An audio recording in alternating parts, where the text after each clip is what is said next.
And welcome to tonight's installment of the Extermatech Pest Control Game of the Week here on the Montgomery Sports Network. The Montgomery Sports Network is your destination in the river region of Alabama for the best in high school sports coverage. From live broadcasts to full games to on-demand replays to game highlights, it's all right here on the Montgomery Sports Network. Tonight we are at Boykin Chapman Field here in Holtville, where the Holtville Bulldogs will take on their longtime rivals, the Elmore County Panthers. Before we start off the pregame show and get to the keys to tonight's games, here are a few words from our sponsors. Extermatech Pest Control is a small, passionate, and powerful team. If you have bugs bugging you, join the Extermatech family and have peace of mind that comes from the expertise of a professional company and enjoy their personal service. Extermatech is locally owned and operated. They've been bugging the competition for over 15 years. Each and every customer is important to them. Customer service, their number one goal. Call Extermatech 334-209-4590. If you're injured on the job, the law requires your employer to pay your medical expenses and cover your lost wages for any work-related injury. Employers and their insurers often try to deny workers' compensation claims or limit your benefits. Whether you're totally disabled and cannot work, or if you've suffered some impairment, attorney Matt Matthews has years of experience litigating. For more information, go to the website protectingalworkers.com. That's protectingalworkers.com. Montgomery's new at-work station is 96.1 KISS FM. The biggest and best playlist and long sets of non-stop music. 96.1 KISS FM. Just the music you know and love. Montgomery's new at-work radio station. It was 1917. Charlie Chaplin appeared as the Little Tramp, Walt Disney graduated from high school, and Woodrow Wilson was reelected president. And in Montgomery, Chris's sold their very first hot dog. Move forward to the 1950s. Hank Williams was hanging out at Chris's. Up through the 70s and 80s, many stars and politicians discovered Montgomery's little secret. Jump ahead to the new millennium. Riverwalk Stadium, the alleyway, and the new downtown. It's now 100 years later, and Chris's is still serving their world-famous hot dogs at 138 Dexter Avenue. How long has it been since you've tasted the city's most famous hot dog? Make Chris's part of your family history. Still family-owned and operated, Chris's makes every hot dog and hamburger to order. Take Chris's to your next party or event. Call-in orders are welcome. Online at chrishotdogs.com and on Facebook. Chris's Famous Hot Dogs. Taste the tradition. Experience the history of the first country music superstar and see how Hank Williams transformed country music and sowed the seeds of what was to become American music. Visit the Hank Williams Museum, nestled in historic downtown Montgomery, Alabama. The Hank Williams Museum is one of the top tourist attractions in Alabama. Museum hours are 9 a.m. to 4:30 p.m. Monday through Friday, 10 to 4 on Saturday, and 1 to 4 on Sunday. And they offer group rates, AAA, and military discounts. And welcome back to the Mission Fitness Parisi Speed School Montgomery pregame show here on the Montgomery Sports Network, where we are in Holtville, which was some people will refer to as Slap Out, Alabama, where tonight Holtville is getting ready to take on Elmore County. My name is Kane Young. I'm here with Chris Adams-Wall, special guest, the voice of the Montgomery Biscuits. Chris, great to have you here. Good to be on with you, Kane. And we also have Joseph Sims, who broadcasts the league games for BTW Magna in Montgomery. So good to have you here also, Joseph. Thank you for having me. So tonight's contest, these two schools have played for a long time. A lot of football tradition between the schools, longtime rivals here in Elmore County. But it's a series, Chris, where Holtville's been on the wrong end of the win-loss column the last several years. Yeah, they have. They've lost 8 straight games to Elmore County. But ironically, coming into this game, Elmore County is 0-3 and Holtville's 2-1. So Holtville is the favorite tonight. So hopefully they'll be able to get their first win in almost a decade. And the last 2 years, both these games were on the road in Eclectic. And due to the flip in the regions, they had 2 straight road games at Elmore County, so Holtville gets them here at home this year. And as you mentioned, definitely a favorite coming here, a 2-1 record. And actually, adding on to the 8-game win streak, 17 of the last 19 have been won by Elmore County. So they have controlled this series for the better part of 2 decades, going back to the 90s, back when I still had hair. So, And they rolled in here a little late, it looked like. They did. I mean, right around 6 o'clock maybe a few minutes before that. So it'll be interesting to see if they had enough time to warm up. And I think we're going to get going here in just a few minutes. So we'll take a moment here on the Montgomery Sports Network to thank our sponsors who make this broadcast possible. Our first sponsor, our title sponsor, Extermatech Pest Control, locally owned and operated. Extermatech Pest Control is a small, passionate, and powerful team voted the best in Montgomery. If you have bugs bugging you, call Extermatech. They have been bugging the competition for over 15 years. Call 334-209-4590. Attorney Matt Matthews of ProtectingAlabamaWorkers.com. Workers' compensation attorney Matt Matthews has many years of experience litigating workers' compensation cases in Alabama. If you're hurt on the job, he can help you get the benefits you deserve. Visit ProtectingAlabamaWorkers.com or call 334-721-4878. We'd also like to thank Mission Fitness and Performance, Parisi Speed School of Montgomery, athletes and coaching staffs. If you want your team to train with the best sports performance program in the area, talk to Mission Fitness and Performance, home of the only Parisi Speed School in Alabama. Find out why Parisi Speed School has been the industry leader for sports performance training for over 27 years, located right here in the River Region. Call Mission Fitness and Performance at 334-318-3639 or visit missionfit.com.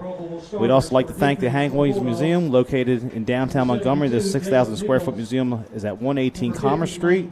You can take a step back in time and learn about the musical history and life of a Montgomery man who is known as the legendary singer and songwriter Hank Williams. Browse the large gift shop. Groups are always welcome at the Hank Williams Museum. We also will say thank you to Chris's Famous Hot Dogs. Chris is celebrating its 102nd year in business in the capital city, located just down the street from the state capitol at 138 Dexter Avenue.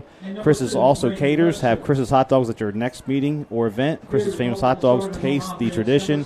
Call orders in advance 334-265-6850. And here is Chris with the rest of our sponsors. All right, thanks, Ken. We also want to say thank you to Midstate Burglar Bars and Ironworks. Midstate Burglar Bars and Ironworks is a local-owned and operated business. They've been in business since 1985 and serves Montgomery and the surrounding counties. Midstate builds and installs burglar bars, AC guards, handrails, fencing, storm doors, and more. Make sure to check out the decorative handrails, a true work of art. Call Midstate at 334-313-9015. Then we also like to thank La Zona Rosa Mexican Cafe, located at 2838 Zelda Road, minutes from downtown. Montgomery is one of the area's finest Mexican restaurants. Check out their great build-your-own lunch and dinner selections and updated menus. Make La Zona Rosa your choice for authentic Tex-Mex and Salvadorian cuisine. Open Monday through Saturday. Call 334-274-1153. Then we'd also like to say thank you to Delta Printing and Sign Company. Delta Printing and Sign Company opened in 1979 and is still local and family-owned. As a second-generation business, they have stayed true to their roots. They get to know their customers and take pride in helping meeting their printing needs and stay within their budget. Their goal is the same now as it was when they first opened, to provide a quality product at a competitive price, accompanied with exceptional customer service. So remember, no matter what it is, when you need signs, printing, direct mail, let Delta do it. Call 334-271-COPY. And finally, we want to say a thank you to our media partner, the stations of Blue Water Broadcasting, News Talk 931, KISS FM 97.9 Jams, Bama County 98.9, Yo 100.5, Classic Country The Possum, 104.9 The Gump, and 107.1 The Vault. They are local folks helping local business. Call them today and let them help your business. 332-244-0961. A big thank you to all of our sponsors. We couldn't do it without them. Please help support them. And one other sponsor, which I forgot to mention in our pregame production meeting, MacTheCameraGuy.com. We thank Mac the Camera Guy for all your photo booth needs. Visit MacTheCameraGuy.com. Weddings, proms, special corporate events. You can visit him. He'll get you hooked up there. Visit MacTheCameraGuy.com. So we're just about 19 minutes here from kickoff at Boykin Chapman Field, where Holtville is getting ready to take on Elmore County. You're watching the Mission Fitness Precy Speed School of Montgomery pregame show, and we're going to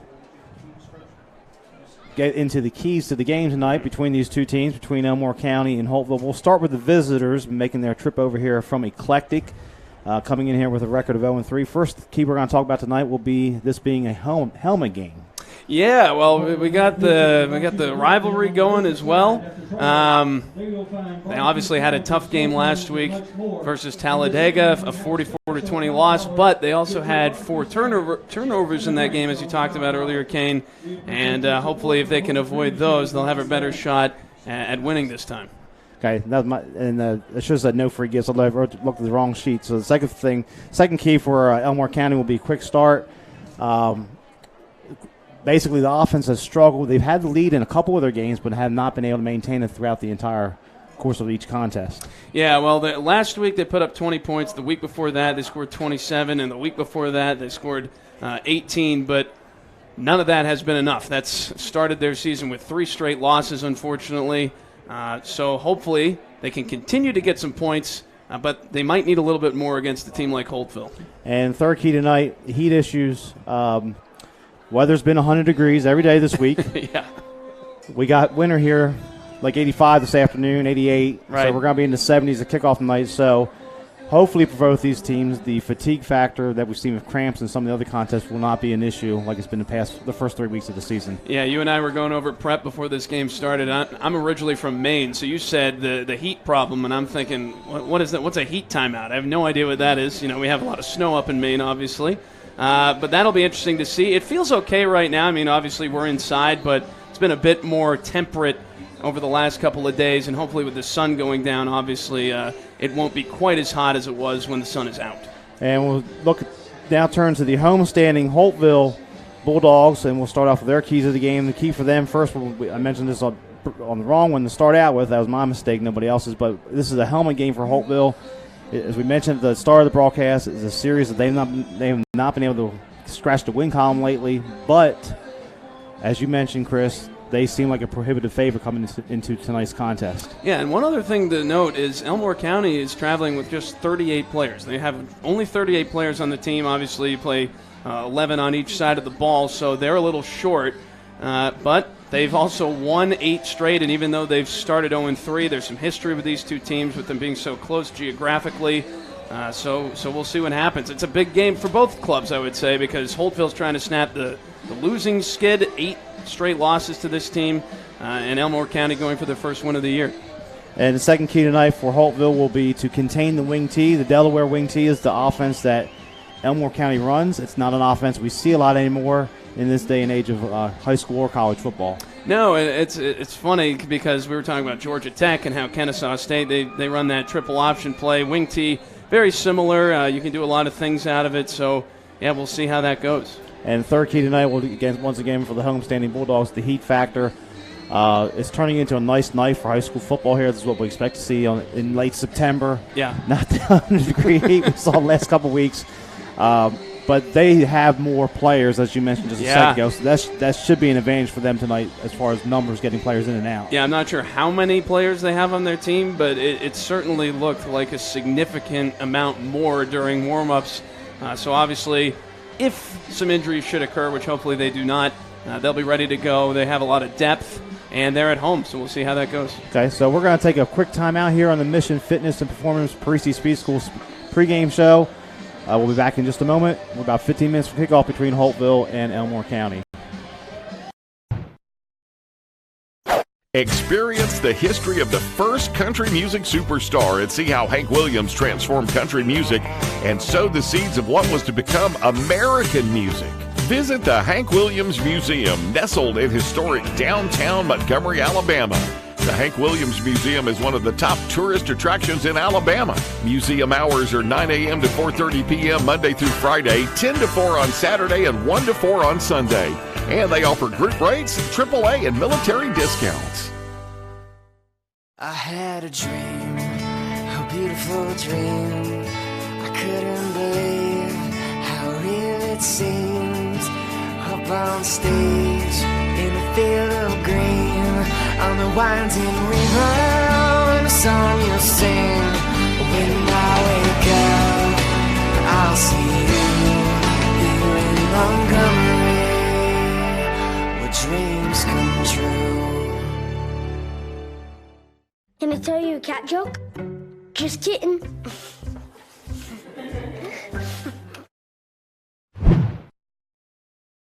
And welcome back to the Mission Fitness Parisi Speed School pregame show here on the Montgomery Sports Network, where Holtville is getting ready to kick off against Elmore County in about 14 minutes.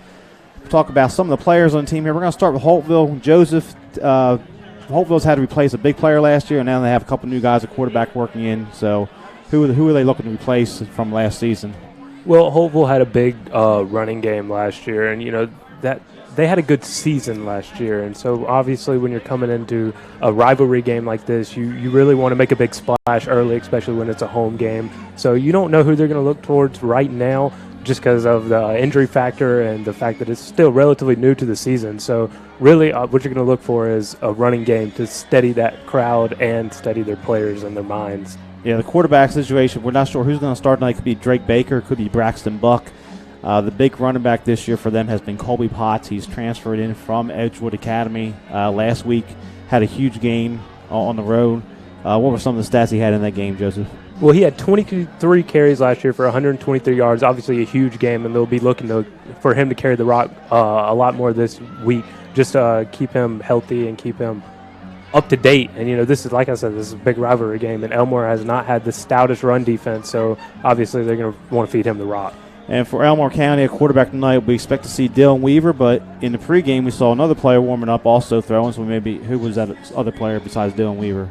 Braden Weird. He was also running up. He was number 17. He's also got a strong arm, a little bit of strong arm in Brandon Weaver. He's going to have maybe a little bit of a better role this week other than last week. But, you could be looking for him to come into some Wildcat situations near the goal line just to get to punch the ball in. And both these teams are region teams, Class 4A, Region 4. And the leader right now in the region, Talladega 2-0. Lincoln and Hanley are both 1-0. Holtville is 1-1. Leeds is 1-1. Elmore County 0-2. Childersburg 0-2. So with that factor, with the region standings and the top four getting the playoffs, Chris, this is basically a must-win tonight for Elmore County because they're sitting there at 0-2. And overall 0-3, right? So yes. They just want to get one under their belt. Hopefully it'll come against the team that they've beaten in 8 straight games, but you never know. I mean, they've gone off to a slow start, and Holtville off to a really strong start. This is a really interesting matchup tonight. Looks like a really good crowd as well. I'm excited.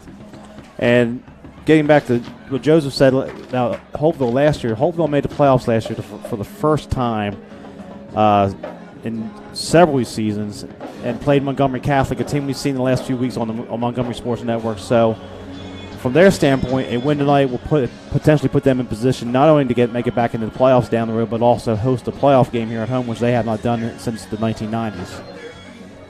Well, that's a huge opportunity for them. Obviously the home crowd helps any team that is playing on the field. And, just to get back into the playoffs is a big success for a team like Holtville. And this is a great opportunity to just keep the momentum going throughout this season. They'll obviously have that opportunity.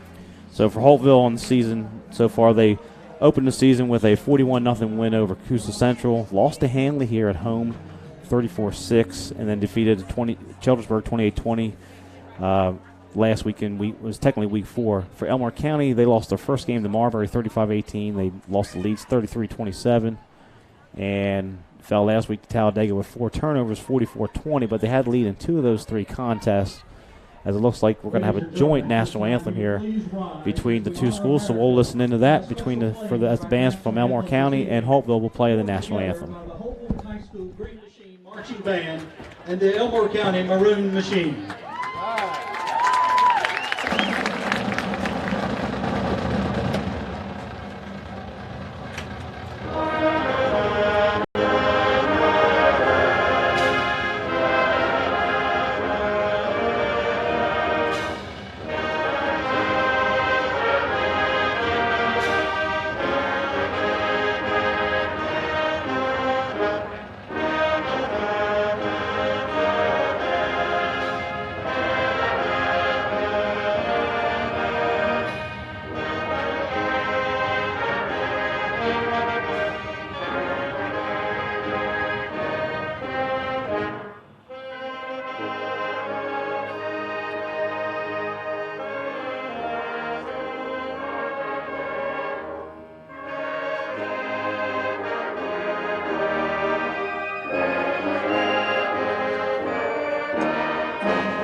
So a very nice gesture by both these schools having their bands perform the national anthem together between these two rivals here in the pregame show. So a nice job by both those schools coming together and making that national anthem special between the two rivals. Yeah, is that typical? I don't see it in a lot of places. Don't see it in a lot of places. So that was a nice gesture. I liked it. So I do remember Alabama and Auburn performing a halftime show after 9/11 in 2001, but it's not something you see very often. Maybe some big college games, but not in high school a whole lot. So sounded good. It did sound good. So we are just about 8 minutes from kickoff, and we'll keep it right here as the teams will be getting ready to come out in just a moment. The coaches for each of these teams start off with Elmore County. Jordan Cantrell is in his second season. He's 6-7 overall. Coached at West Limestone, where he had a 25-20 record. Overall, 31-27 in his career as a head coach here in Alabama high school football. Trying to get the Panthers back into playoff contention, he had to replace the longtime legend Norman Dean. And for Holtville, the head coach is Jason Franklin. In his third year, he's really gotten things turned around here for the Bulldogs. They were ranked number 10 in the state going into week 2 before losing here at home to Hanley. He's 11-13 overall. He was at Horseshoe Bend for 9 seasons before he came here to Holtville. Made the playoffs several times at Horseshoe Bend. Overall record 45-72, but he's had some tough programs he's tried to rebuild here and has things going here in the right direction for the Bulldogs at this point. And for both these teams, we talked about the series. Overall in the entire series, Elmore County leads at 42-23. There are 5 ties, even though we don't have ties in playoff football anymore in high school football. Yeah. Unlike the NFL, right? Yeah, right. Yeah. For the Cardinals and Lions. But prior to this run, this series was really 50-50 prior to this run in the last, since 2000 when they won 17 out of 19. So yeah, has created that separation here between these two rivals. Elmore County High School located in Eclectic on the other side of the lake, so they have to drive down through Wetumpka to get up here, come up Highway 111. Holtville coming out here tonight wearing the all green. That Kelly green looks sharp. Holtville will be on the all white with their maroon trim on their uniforms as the captains make their way out here, and they'll get the coin toss and try to see who gets the opening kick here. Any strategy if you're Elmore County, you're sitting there 0-3. Do you think you come out on offense if you win the toss? Maybe defer, put the defense out there, try to get a stop. What would you? Any idea what that might happen here? I would definitely want to go on offense if I'm Elmore County to start the game off, and I would definitely want to keep the ball on the ground. And, we mentioned earlier that they have a player differential. They only have like 38 players on their roster, so obviously there's depth difference. So you want to control the clock the whole game, and I think you want to start off quick, start off fast, score first. That means you're going to start off on offense first, and like I said, you're going to run the football. And if you're going to throw the football, get it out on the perimeter and spread out that Holtville defense and keep those matchups one-on-one in the trenches. And the other aspect here, we were talking in our meeting before the game, and we've said this several times this season already, the 40-second play clock. We have not seen an issue much in our broadcast with teams getting plays in and out, much like on the NFL on Sundays sometimes. But, Joseph, you've called the league games. How have they been pretty effective at maintaining pace and getting plays in and out, or has that been an issue at that level at all? Well, it hasn't much been an issue with Lee so far. They have a senior quarterback in Tyrone Franklin, so that's all in how it's going to be played out. But, it's going to be in the coaches. Sometimes it's always everyone wants to point at the players because the players are on the field, but the coaches got to get the plays out quicker, and they want to take their time and looking at the plays and getting the right call in and looking at the defense. But, sometimes you just got to trust your gut, and it hasn't been much of an issue so far. So for Holtville High School, last region title for the Bulldogs in 1986. Their last playoff win was in 1993, but last year they were 7-4. A very impressive campaign. Lost to Catholic in the first round of the playoffs, 41-13. Last week against Childersburg, they trailed 20-14 entering the fourth quarter. Routed for 2 scores. Got a big pick 6 to change the game, and ended up winning on the road 28-20. Elmore County, as we mentioned, had the lead in 2 of their first 3 games. Had a very close game against Marbury for a while. The Bulldogs pulled away late, and Leeds was able to get a victory on their home field, 33-27 with a late score there. So despite the fact they're 0-3, they have been competitive in the games. It's a turnover bug that's really just hurt them in each of those contests. Yeah, but I'm with you, Joseph. I think if they win the toss right here, that they go on offense. We mentioned that's one of our keys to the game. Strike first, maybe in a couple of plays, and you set the tone, and then hopefully they can control the game. But it's going to be tough on, the opposing team's field here. So the captain's out there getting their final instructions from the head official. We'll try to look in and see who gets the wins the toss and what the decision is here. Sometimes they're very clear on that, the officials, and sometimes they're not. It's just going to vary week to week. I just know this, but I have not seen an Ed Hockley look like in any of these contests. We come out here, and we don't have a replay expert in our corner here, Gene Singator, so we don't have any help with him. Now these guys need to get in the weight room. So they flipped the coin. Looks like they're giving the choice to Elmore County, and then they're talking to Holtville. But a good crowd gathering here, as you would expect between these two rivals. Both sides filling up nicely.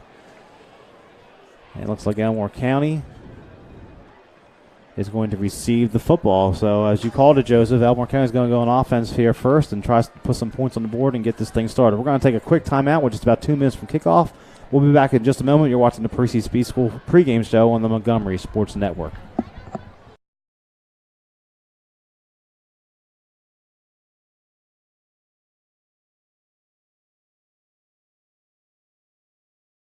Jeff Foxworthy here. You know, if you've ever found yourself repeating the same thing for 75 years, you might be Smokey Bear. Only you can prevent wildfires.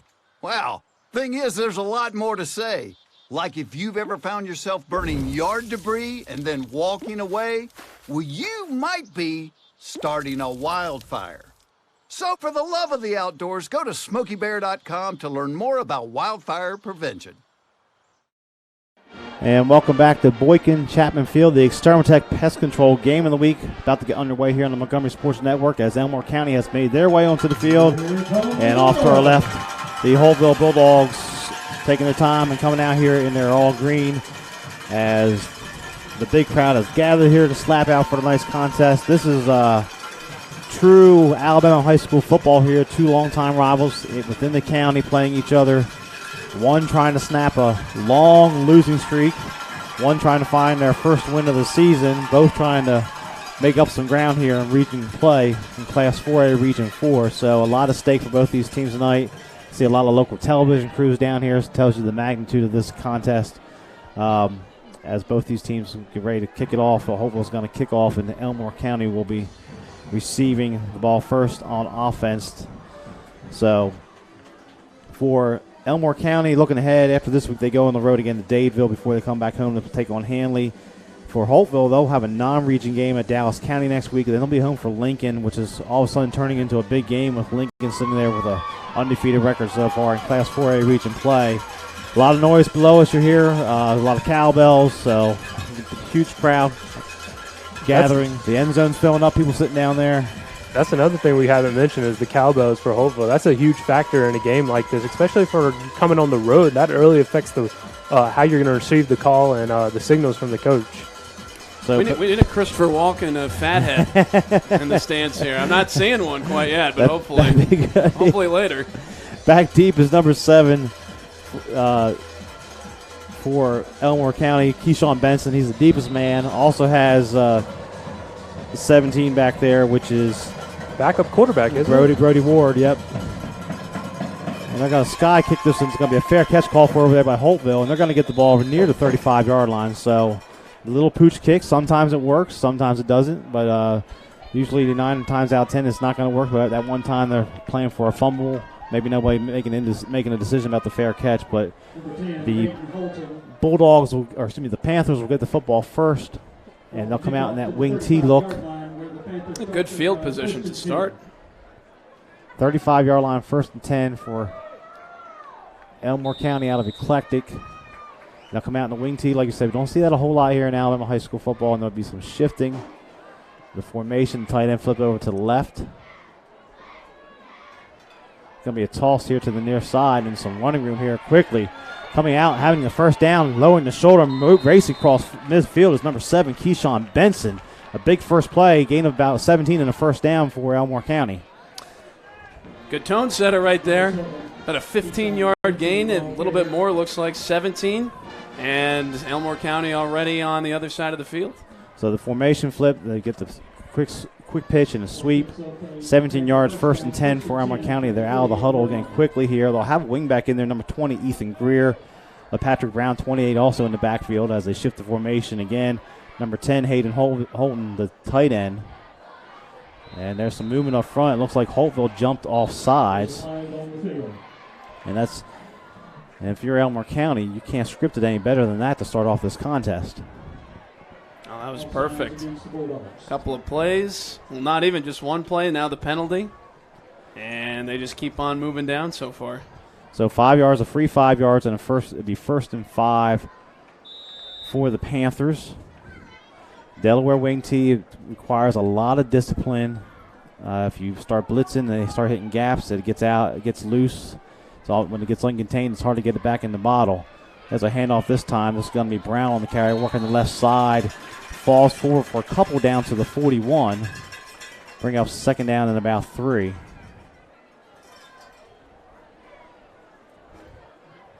Elmore County playing with a 4-man front to start this contest. We've seen the tight end shift. We've seen the wingback shift. They moved around a couple times here and there we go. And there's just a lot happening there in the backfield and early. And it looks like Holtville staying in their base defense for the moment.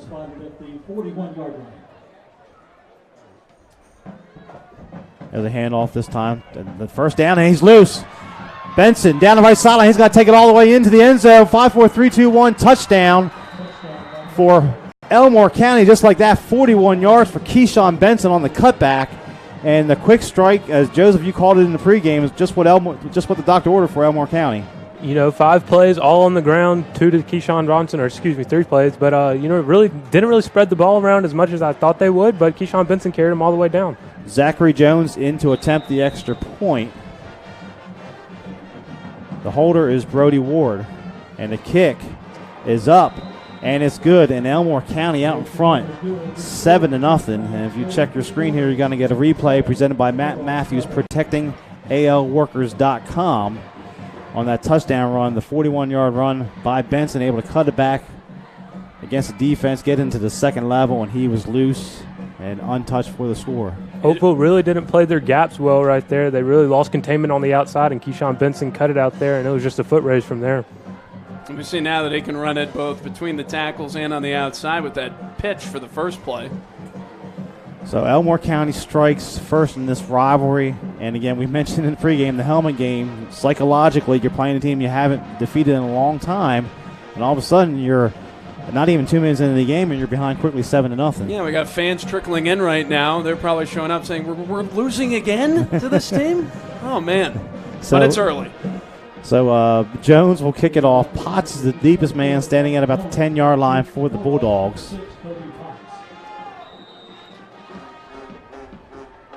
And they're going to pooch this one here to the near side. Taken over here by the near man, number 22 for Holtville, and working up the sideline there is Kenneth Ingram across the 40 to about the 42. So nice field position there for the Bulldogs. And we'll see how they can respond. We know that they have the better record, 2-1 versus Elmore County's 0-3, but Elmore County with a tone-setting opening drive, and now we'll see how the Bulldogs respond. Looks like Braxton Buck is going to be the quarterback. In the backfield with him is number 8, Drew Pickett, and they'll go with a traditional spread look here to start it out.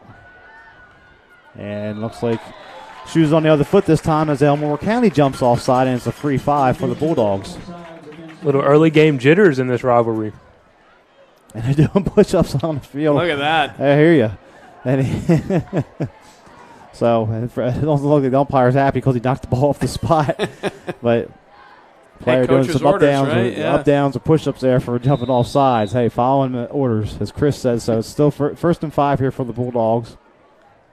Potts goes in motion. Potts gets it. He fumbles the ball, and Elmore County's going to be ruled incomplete pass. It's a pop pass, so it's an incomplete. It was not a handoff. Huge break for the Bulldogs. So that play will go as an incompletion. That's why you see the college teams throw it instead of handing it off. But Potts could not come up with it, so it'll be 2nd down and 5. But just a huge break there. Yeah. Elmore County was smelling blood in the water here early. If they could have recovered that football. If that was a botched handoff, then Elmore County gets it. But because it was a little pop pass, they hang on to it. Holtville does. So 2nd down and 5. They're going to look to put it in the air. Throw it over here. It's a one hopper, goes incomplete. So Buck's pass falls incomplete for his intended receiver. It'll bring up 3rd down and 5 here for the Bulldogs. Looked like a good route. The pass was just a little short. He was open. He was looking for number 85 that time, which I don't have him on my roster, so I apologize for that. My roster stops at 81. I literally printed them off at 4 o'clock. But anyway, come back to the same play. It's complete over there. And this time number 85 has it. He's going to fall across the chains for a first down. He's out to into Elmore County territory at the 47-yard line. So a nice throw and catch. They come right back to the same play, and it works for the Bulldogs. They have first down at the Panther 47. Yeah, mystery guy's doing well so far. And Ghost Man, so like having a ghost runner. So they play wiffle ball in the backyard on one-on-one or whatever. But anyway, so it's first and 10 for Holtville. Going to look to throw it again. Buck looks, can't find anybody. He's hit, gets away from him for a minute. Now he's dropped. The ball's loose on the ground this time. It's rolling loose. Still a scramble for it. And it looks like Holtville has gotten back on top of it. It's going to be a huge loss on the play as a big hit. Great coverage. That's a coverage sack that time for Elmore County. Braxton Bugg just being loose in the pocket with the football. You got to have 2 hands on the ball, and he's out there waving around. That's what happens when you get hit from behind. So a loss of about 15. It's going to be second down and Wetumpka here for Holtville to get things started. Potts in the backfield this time. We haven't seen him touch the football yet. They're going to throw a screen out here complete. I tell you, he bobbled it, but number 33 makes the grab, tries to cut back against the defense. Reception that time by Tristan Bullard. Nice catch. It's going to pick about 10 yards there. The tackle for Elmore County by number 42, which, again, I don't have him on my roster either. So I just printed these off from the state website literally at 4 o'clock before I came up here, but that's okay. Well, maybe some of the road jerseys are they don't fit, too. That could happen. This is true. We do have number switches. You're correct. So sometimes the players have to switch numbers based on home and away availability. So third down and 15. Buck's going to look to throw over the middle. Throws late. It goes incomplete. It'll be fourth down in a punting situation for the full Bulldogs. So Elmore County gets the score. They're able to get the stop on defense, and they're going to get the football back here with the lead. And you're seeing contrasting styles of offense here, too. Only run plays for Elmore County, kind of the opposite Only for pass Holtville. plays for Hopeful. Exactly. Let's see. The running bang actually worked, and passing's not really working out for Hopeful right now on that first drive. So fourth down and punting will be Holtville. Kicks it over here towards the sideline. Benson can play it on the hop if he wants to. He does at the 10. Cuts it left. He's in some trouble. Spins out of one tackle, but not the second one. He's dropped at about the 15-yard line. So Holtville playing a little field position there. They're going to pin him back. First down and 10 for the Bulldogs on their own 15. But that last possession for Elmore County, let's go back to that, Chris.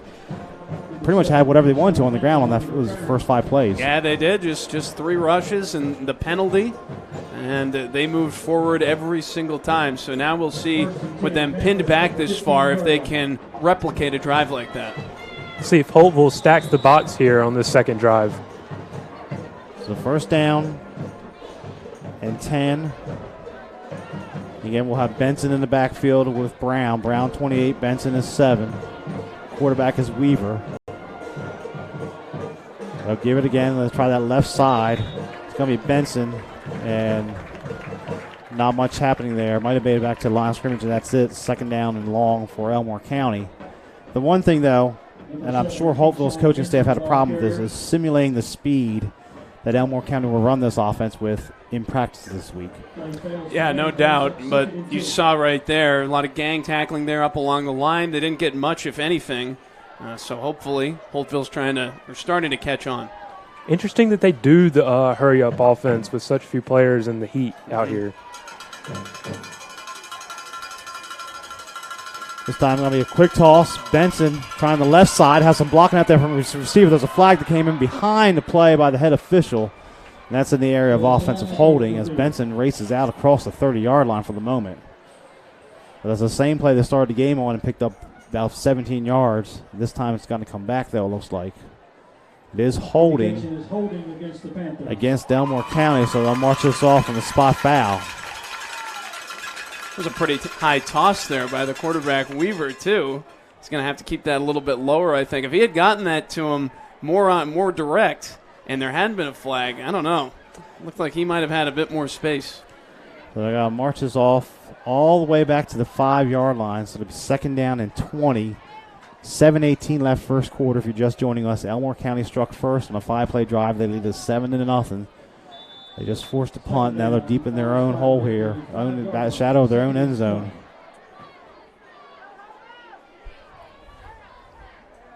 Put a man in motion. That was Greer. Going to give it to the fullback up the middle. That's LaPatrick Brown. Nice run, about 8 out there to the 13. I'll bring up 3rd down and long, though, for Elmore County. The one thing about the wing tee, it forces the defense to play discipline. They pull both those guards. Sometimes those guards pulling are a false read. A lot of times the coaches teach the linebackers to read through your guards to the quarterback and the running backs, but against the wing tee, that doesn't necessarily help that much. And we're still awaiting Elmore County's first passing play. We have not seen one of those yet. So 3rd and 12. Last play gained 8. They're going to put it up in the air, and this time, heavy pressure. It's a screen pass here to the near side. It's going to go incomplete. They'll bring up 4th down. He was looking for his wingback out of the backfield, Greer, but great pressure by the Holtville defensive line is going to force a punt here, and hopefully for the Bulldogs to get good field position again. Had a man open, too. Just pressure, forced a bad throw. So in the punt will be Jones. Back deep is Colby Potts for Holtville. Potts going to retreat to about his 45-yard line.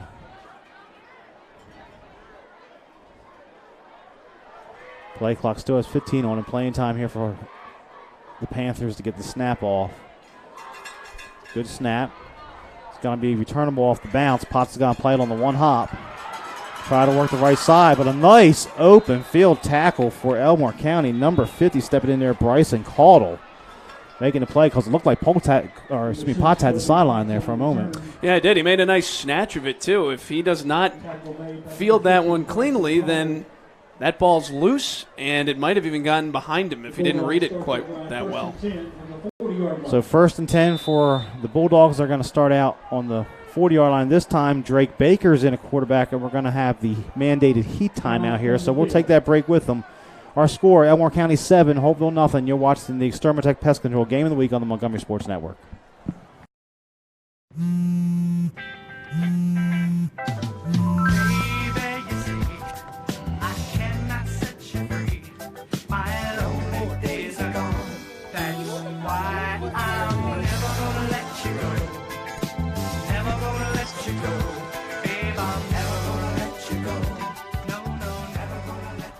Here you go. Thank you. Thank you.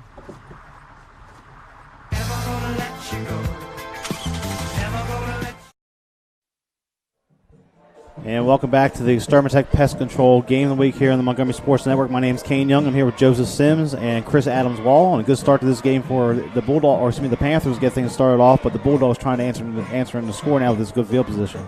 And already very good field position. They'll be on Elmore County's 40. And we'll see if they stick to only passing plays again on this drive. That's what they did on the first drive. Didn't work out so well. Had to punt it away, but we'll see. New quarterback Drake Baker. Maybe that means a little triple option if they want to run it. And we got some movement out here. Looked like the receiver on the near side started too early, so that's going to back up Holtville for 5 yards. Not a great start for the Bulldogs. It's a little slow start on offense. They came out throwing the football.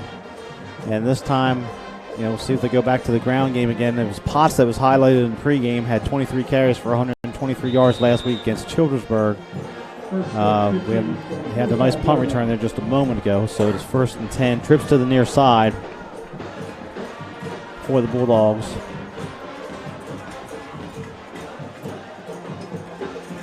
Baker's going to hand off the Potts. He works over the right side. He's spun around, escapes out of there for a moment. Now he's retreating the other way. Drop behind the line for a big loss on the play. The Elmore County defense making a stand in the middle of the line and forcing him to retrace his steps, which is going to cause a loss of 5 on the play. And if Potts just goes down right there, they get at least 5 yards, but he tried to make something out of that gain and ends up losing it. So now it is 2nd down and 19, just inside Panther territory at the 49. Again, trips to the near side here for the Bulldogs. Baker going to look to put it in the air. Throws over here. Has it complete. Nice catch that time by number 34. That's going to be Coburn on the reception. He's dropped down quickly by number 2, Cody Hamburger. They're going to bring up third down and about 14 here for Holtville. The tackling so far for Elmore County has been excellent. They've been one-on-one situations and made the play to this point. Really good. So 3rd and 14, they'll go trips. They'll flip the formation, trips to the far side this time for Holtville. They switch quarterbacks again. Looks like Braxton Buck is in there now. Buck's going to look to throw. Going deep down the far sideline there. Has a man open. Makes the grab. Work tiptoeing his way down the sideline. It's going to be a touchdown for Holtville just like that. On the board quickly, number 7, Peyton Cox making the reception from 45 yards out. What a throw, too. Just going for it all right there. He got a little bit of separation as well. Throw was a bit behind him, but still good enough, and Holtville has responded, and now we'll see if they can tie the game with an extra point. So, nice throw and catch for the Bulldogs. As number 80, Drake Reardon, is going to do the kicking here. It looks like Holtville might be short a player. Coach running number 58 in there late. Play clock still has 14 on it. Got to get that chin strap buckled. Ready to go. Good snap and spot.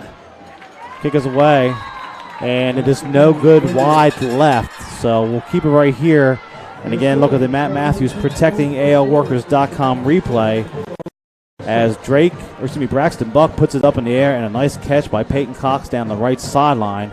Stepped over his defender and was able to walk it in the end zone. A nice answer for the Bulldogs to make it 7-6. Yeah, he knew he was in, too. As soon as he caught it and he saw the defender tumble to the ground, he knew that they were getting on the board. It's too bad that they could not come through with that extra point, though, so Elmore County's still in the lead. Well, they call Elmore County in their defense package for Drake Baker, Baker being the running quarterback. When they put Braxton Buck in there, they were still in that running package for Baker, and they called him man-on-man on the outside. Good throw from Braxton Buck. Very good point, because they've been switching quarterbacks in that series there a couple times, so you may see that all night. Maybe a running quarterback, throwing quarterback, and they have a nice combination working so far here, but a good answer for the Bulldogs. As we'll see if they push kick this again. Reardon to do the kicking for Holtville.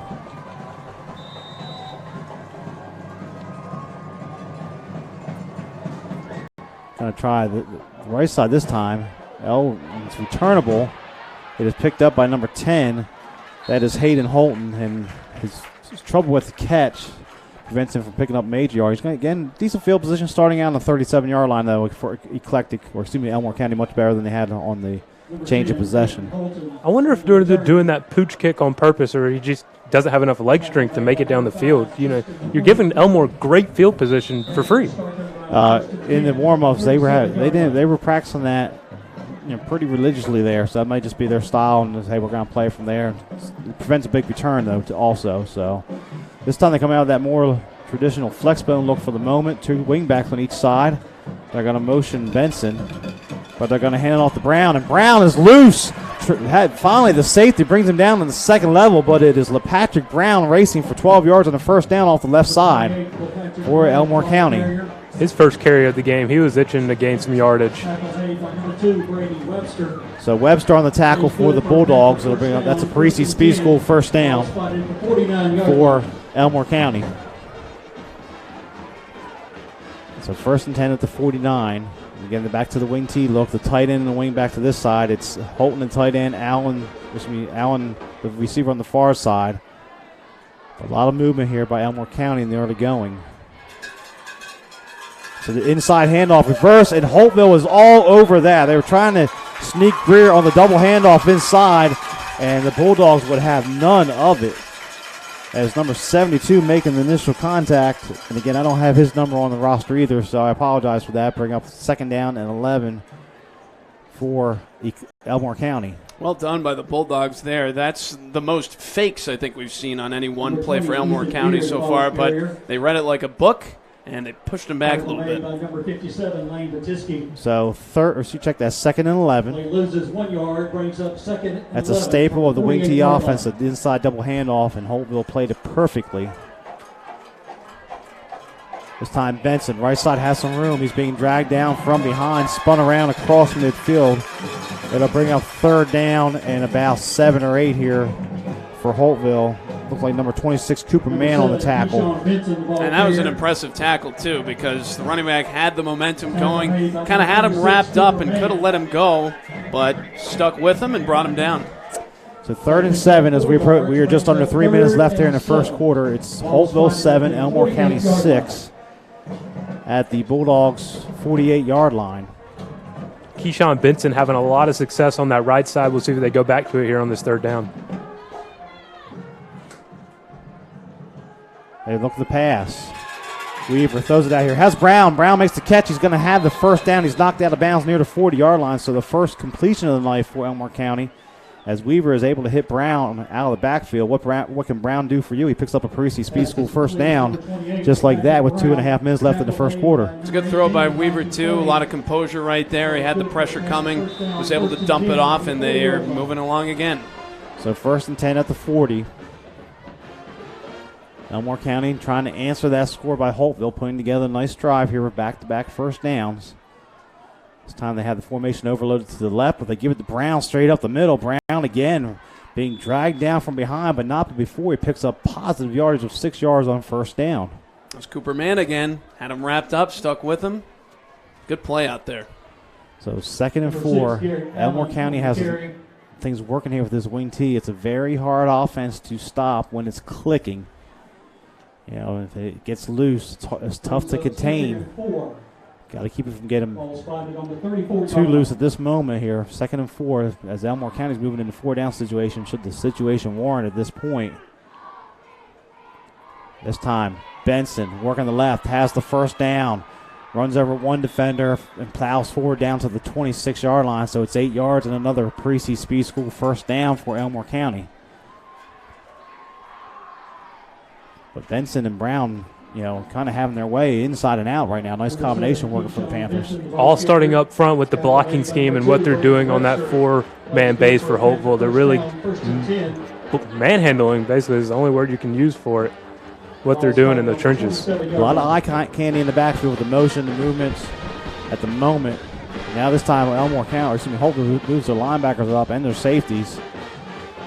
Brown tries the right side this time. The adjustment by the Holtville coaching staff makes a difference, as there's not going to be no gain on first down that time. Maybe one, and that's it. As Brown tried the right side, as we approach the final minute of a rapidly played first quarter at this point. Not quite as much passing as you see at the 7A level. Not really. Not a lot of quarterback running either. No, that's you see that a lot at the 7A level, but they're keeping it with their backs, Benson and Brown, and they're doing a great job. 2nd and 9, last play, gain 1. Weaver, though, is going to look to put this one up. Has a man open. It's got, but he's underthrows. He's intercepted by Holtville. And this might be a pick 6 for the Bulldogs, racing down the far sideline, trying to cut it back at the last second. Finally, a big tackle over there. It was number 22 on the interception, Kenneth Ingram, making a big play for the Bulldogs. Yeah, and I'm not sure Weaver saw him. He had a couple guys downfield, and he just kind of chucked it up there. And unfortunately for Elmore County, they are going to have to be defending in their own territory again against this Bulldogs offense. What a terrific interception, though, for the Bulldogs. Ingram making the interception. Matt Matthews protecting ALWorkers.com. As you see there, leaped high off the ground, a good vertical to get that football as the receivers open downfield, but he was able to make the play. So it's 1st and 10. Looks like Baker's back at quarterback. Potts is going to get it, tries the left side, keeps his head down, lowers his shoulder. He's down to the 21 for 7 yards on first down. Colby Potts. And all of a sudden, what a change of events here. Elmore County seemed in control, and here's Holtville knocking on the door as we move into the red zone. It's what turnovers can do for you. We're hearing a lot more cowbell now. It'll be 2nd down and 3. Potts lines up in the pistol. Bunch formation to the near side. Potts gets it right side, breaks through one tackle, sidesteps another. He's down inside the 10, down to the 8-yard line, and he has a Mission Fitness Parisi Speed School first down for Holtville, and that takes us to 0-0 and the end of the first quarter with our score.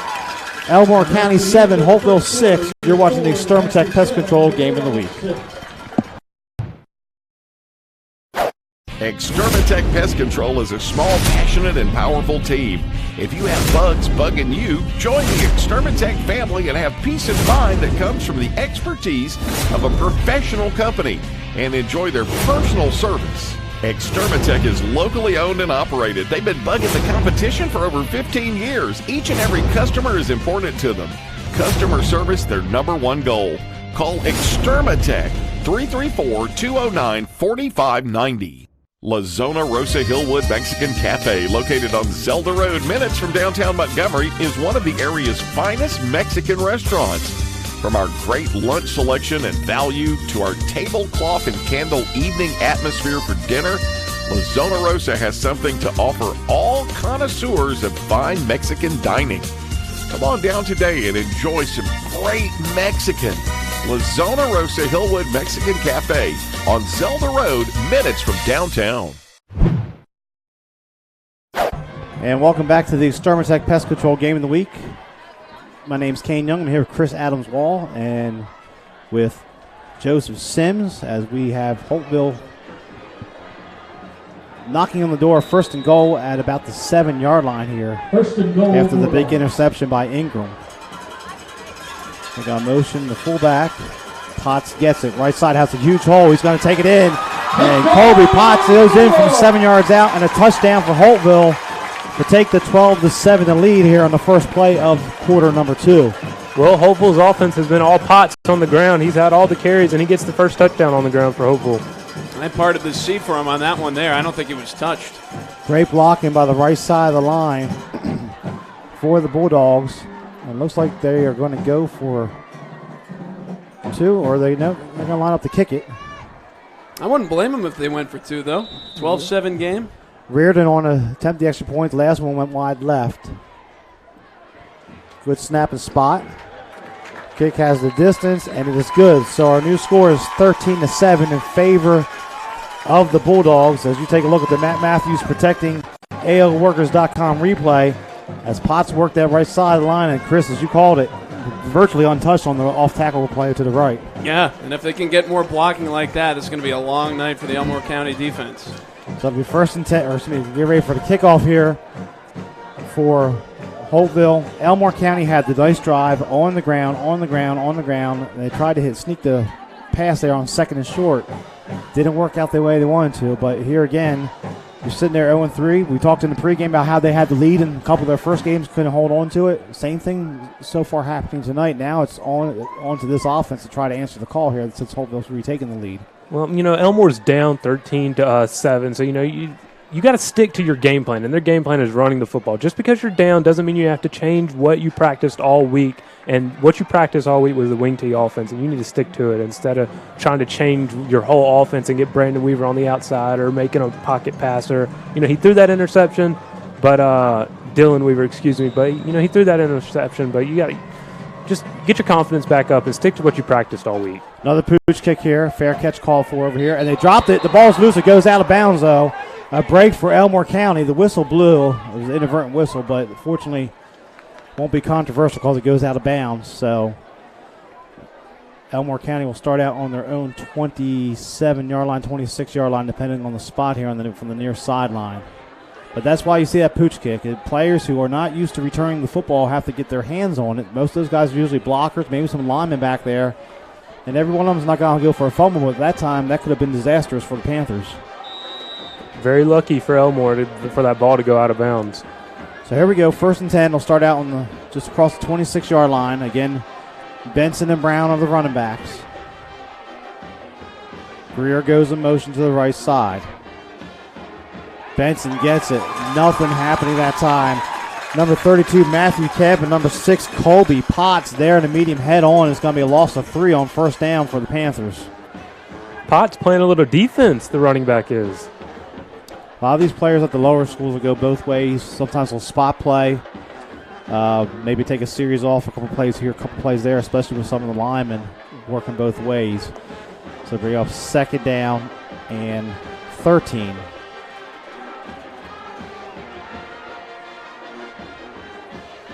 Good crowd on hand here. Both sides of the stands are full. Brown gets this one. Has some room. running close to the first down, moves across the 35, out to the 37, and based on the spot, he's going to have a first down. That's a Parisi Speed School first down for Elmore County. So a nice second down run by Brown up the middle.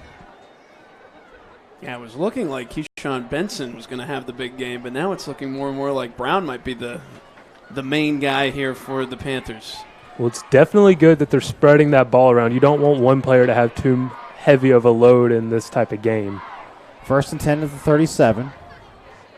Benson gets the handoff, and he's going to be pushed forward for a yard or two, tackled from behind by number 42, Copeland Gillian. So to bring up second down and 9. But any yardage that's positive on first down is a good thing for Elmore County. They don't want to get behind the sticks too far at this point. Yeah, definitely don't want to get into third and distance situations where you got to put your quarterback in a situation where he doesn't want to be in. So second down. Coming out here to the near side is Garrett Allen, the receiver. Greer's in the slot back. Looks like Holton, the tight end, is on the far side to the right.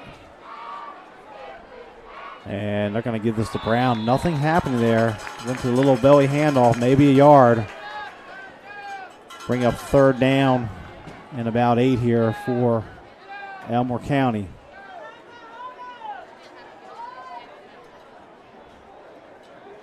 It's a big play right here because if they don't get it, they'll have to punt back to Holtville, who has scored 13 unanswered points since Elmore County's first drive. Weaver under center. And now we got a timeout taken by Elmore County. So we're going to take it with them. We'll take the timeout with them. You're watching the Extermatech Pest Control Game of the Week here on the Montgomery Sports Network.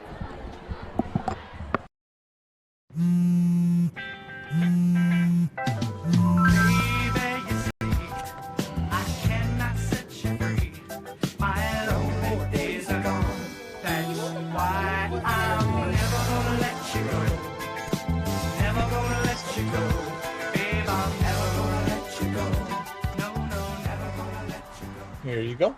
Thank you. Thank you.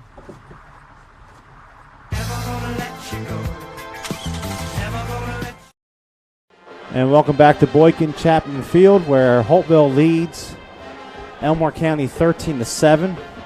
And a huge third down play coming up here for Elmore County in the early going, as Chris just alluded to a moment ago. Back-to-back scores by Holtville, and they don't want to give the ball right back here to the Bulldogs. Holtville's defense definitely got the Elmore offense exactly where they want them in the third and distance, putting Dylan Weaver in a situation where he's going to have to put the ball in the air. And as we've already seen, when he does that, that can be somewhat dangerous for the Elmore offense. So third down, Elmore County still on the sideline. Play clock will be whistled in from 25 this time instead of 40 seconds after each snap, coming off the dead ball timeout. I want to see Dylan Weaver be able to set his feet when he throws this ball, if it is a passing play, and actually be able to get some momentum through that throwing motion. Hopefully the offensive line can give him a little time. Doesn't look like it. Well, he's on a heavy duress going down in the backfield there. And that time looked like number 26, Cooper Mann, leading the way for that Bulldog defense. Good blitz call from the Holtville defensive coordinator. They had exactly where they wanted, and Dylan Weaver had no chance. In all 4 passing attempts now, we've seen Dylan Weaver under a lot of duress. So that offensive line is going to have to do a better job going forward if they want to get these passes off. Jones in the punt for the Panthers. Potts will retreat to midfield around the big H in the center of the field, the script H for Holtville. And Jones' kick goes toward the sideline, not very good. And it's going to go out of bounds right around where the first down marker was. So great field position again for Holtville as they're going to start in Elmore County territory. Holtville brought the blitz on that last play. You might want to see Elmore start bringing a little pressure on whoever the quarterback is, and it looks like it's going to be Drake Baker coming out this drive. Well, Baker's back there. I also see Buck in the game also. So they're going to put Baker at wide receiver, it looks like. And Braxton Buck will be your quarterback with Drew Pickett, the running back, on this this series here. They're going to look to throw in the air. Complete out here to number 34, Coburn. Coburn spins towards the middle, and he stood up after about a gain of 9. So a nice throw and catch. That's there all day, it seems like, if they can just complete the pass for Holtville. So the play gains 8 yards. Having their way over that curl over the middle right there. Like you said, it looks like it's been on there all day, and Bucks hit it twice now out of the 3 times that they've run it. And Elmore County's really playing with, looks like they're playing cover 0 without a safety. They're going to throw deep over here. And a nice grab going in high point of football is Drake Baker. He's going to take it in for the score. And that just like that, Holtville's in front 19-7. They are not afraid to throw the football, and they're not afraid to throw it deep. What a catch. 39-yard touchdown reception from Braxton Buck to Drake Baker. But there is a flag on the far side of the field, and it looks like it's going to come back. Ineligible man downfield on Holtville. Wow. So don't strike up the band. Take the 6 points, reset the scoreboard.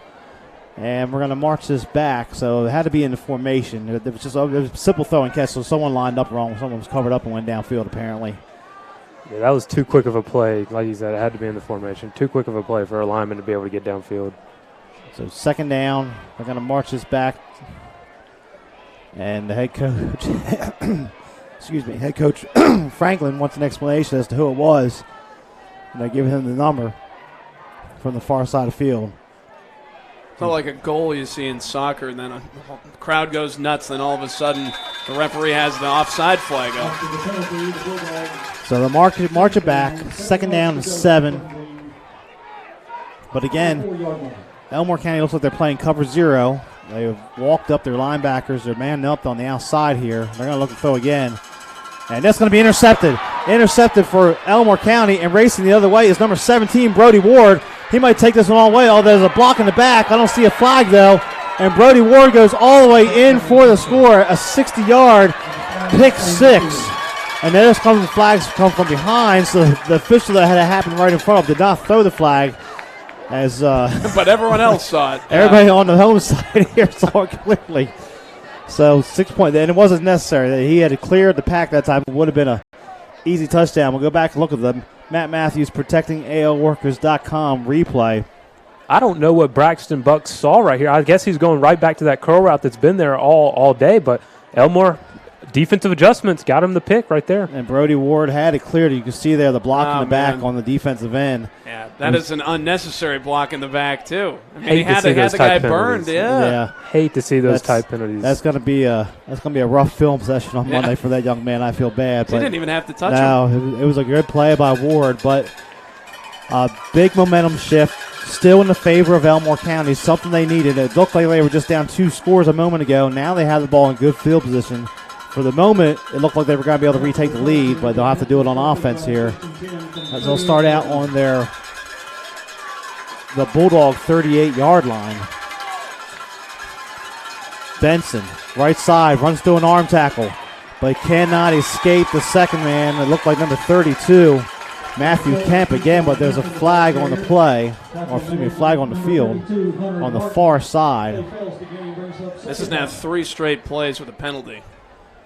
It's getting like the Thursday night NFL games. Yeah. Tom Brady will start tweeting if he's watching us tonight. So. But it's over there on the far side in the area where the receiver was blocking. Still no signal from the head official. We're having a lengthy conference here. Wonder if they're trying to get the numbers down, who it might be. There's 7:15. I'm not sure if it was extracurricular after the play. I didn't see a block in the back, but an Elmore player is doing his push-ups, so he must have got called for the flag. It is dead ball on sportsmanlike conduct against Elmore County and dead ball on sportsmanlike conduct on Holtville. So they were writing down the players' numbers. So if either of those players have another infraction, they would be ejected from the game at this point. So the play will stand. It'll be a 1-yard run for Benson, as it was Matthew Kemp making the tackle. Bring up second down and 9. 2 penalties called, but only one player had to do the push-ups. Yeah, so Coach Cantrell getting his culture built over there in Eclectic, and the players doing their up-downs and push-ups for the infraction there on the field for the second time tonight. Benson gets this left side, right to the hole. Finally picks about 5 or 6 before he's dropped by number 18, Michael Forney. It'll bring up third down in about 4 or 5. And you have to think, Chris, Elmore County's in 4-down territory here if it gets to that point. Oh, absolutely. What I was happy to see on that play was no flags. Getting back to normal now. We were just under 7 minutes to play here in the second quarter. Holtville leads it 13-7. Benson will line up to the right. Brown also the fullback position. Brown gets this one. Benson's going to block one. Brown's going to spin his way to a first down. He's into the second level and loose down to the 15-yard line. And there's an extracurricular activity after the play again. Behind the play between two players.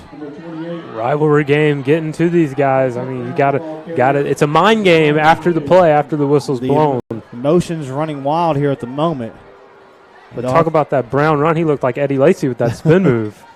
So they'll have to sort this out. Again, they're going to the cards and writing numbers down. I don't believe it's any of the players that were involved in the last incident. But we might have a come-to-Jesus meeting here between the captains in just a moment if this kind of shenanigans keep on at the moment. But Keyshawn Benson had his hands up, and usually the guy who has his hands up gets the call. Yeah, it was after the play. They're going to take the heat timeout, looks like now. So we're going to take a break with them. We're going to take a break. 6:12 left here till halftime. You're watching the Extermatech Pest Control Game of the Week here on the Montgomery Sports Network. All right, Monroe, you ready?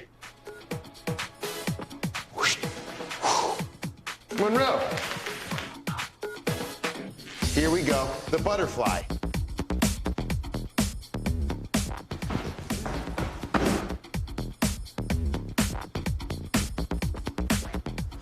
Ready? Ooh.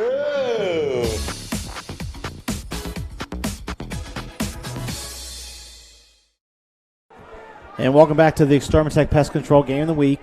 Emotions running wild here between Holtville and Elmore County. Holtville has lost 8 consecutive games to Elmore County. They're trying to scratch the win column there. Elmore County 0-3 on the season, trying to scratch the win column and get their first win also in Class 4A Region 4 play. But we've had some extracurricular activity on this drive. Emotions playing with the best of both these teams, but it is Elmore County that has marched into the red zone here on this change of possessions off the interception.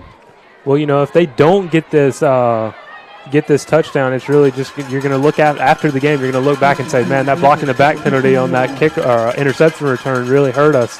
That was a big momentum switch. That was a touchdown that was called back. That shouldn't have been called back. Careless play from the players. So that last first down, sponsored by Parisi Speed School Montgomery. This time Benson's in motion. Brown gets it, has room on the right side. He's going to take it in for the touchdown. It is LaPatrick Brown from 15 yards out, and the game is knotted up at 13 each for Holtville and Elmore County. LaPatrick Brown, again, one of the smallest guys on the field, but a low center of gravity, a lot of power as well. They were not going to bring him down there, and now we'll see if the extra point can put Elmore County back in the lead. Very elusive, LaPatrick Brown. Shaking those linebackers in the trenches. That's hard to do, especially when you have so many players next to you. Zachary Jones, extra point attempt. Is up. Plenty of leg on that one.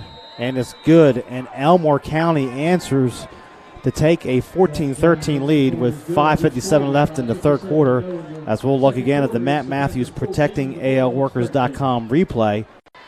As Brown, they threw a little wrinkle in there. They put Benson in motion, but give it to Brown straight up the middle, and he was able to spin out on one tackle. Next thing you know, he's into the end zone for pay dirt. LaPatrick Brown takes it in, but Brody Ward, the guy who made that interception, takes the side release. He gets the touchdown back on the board for Elmore.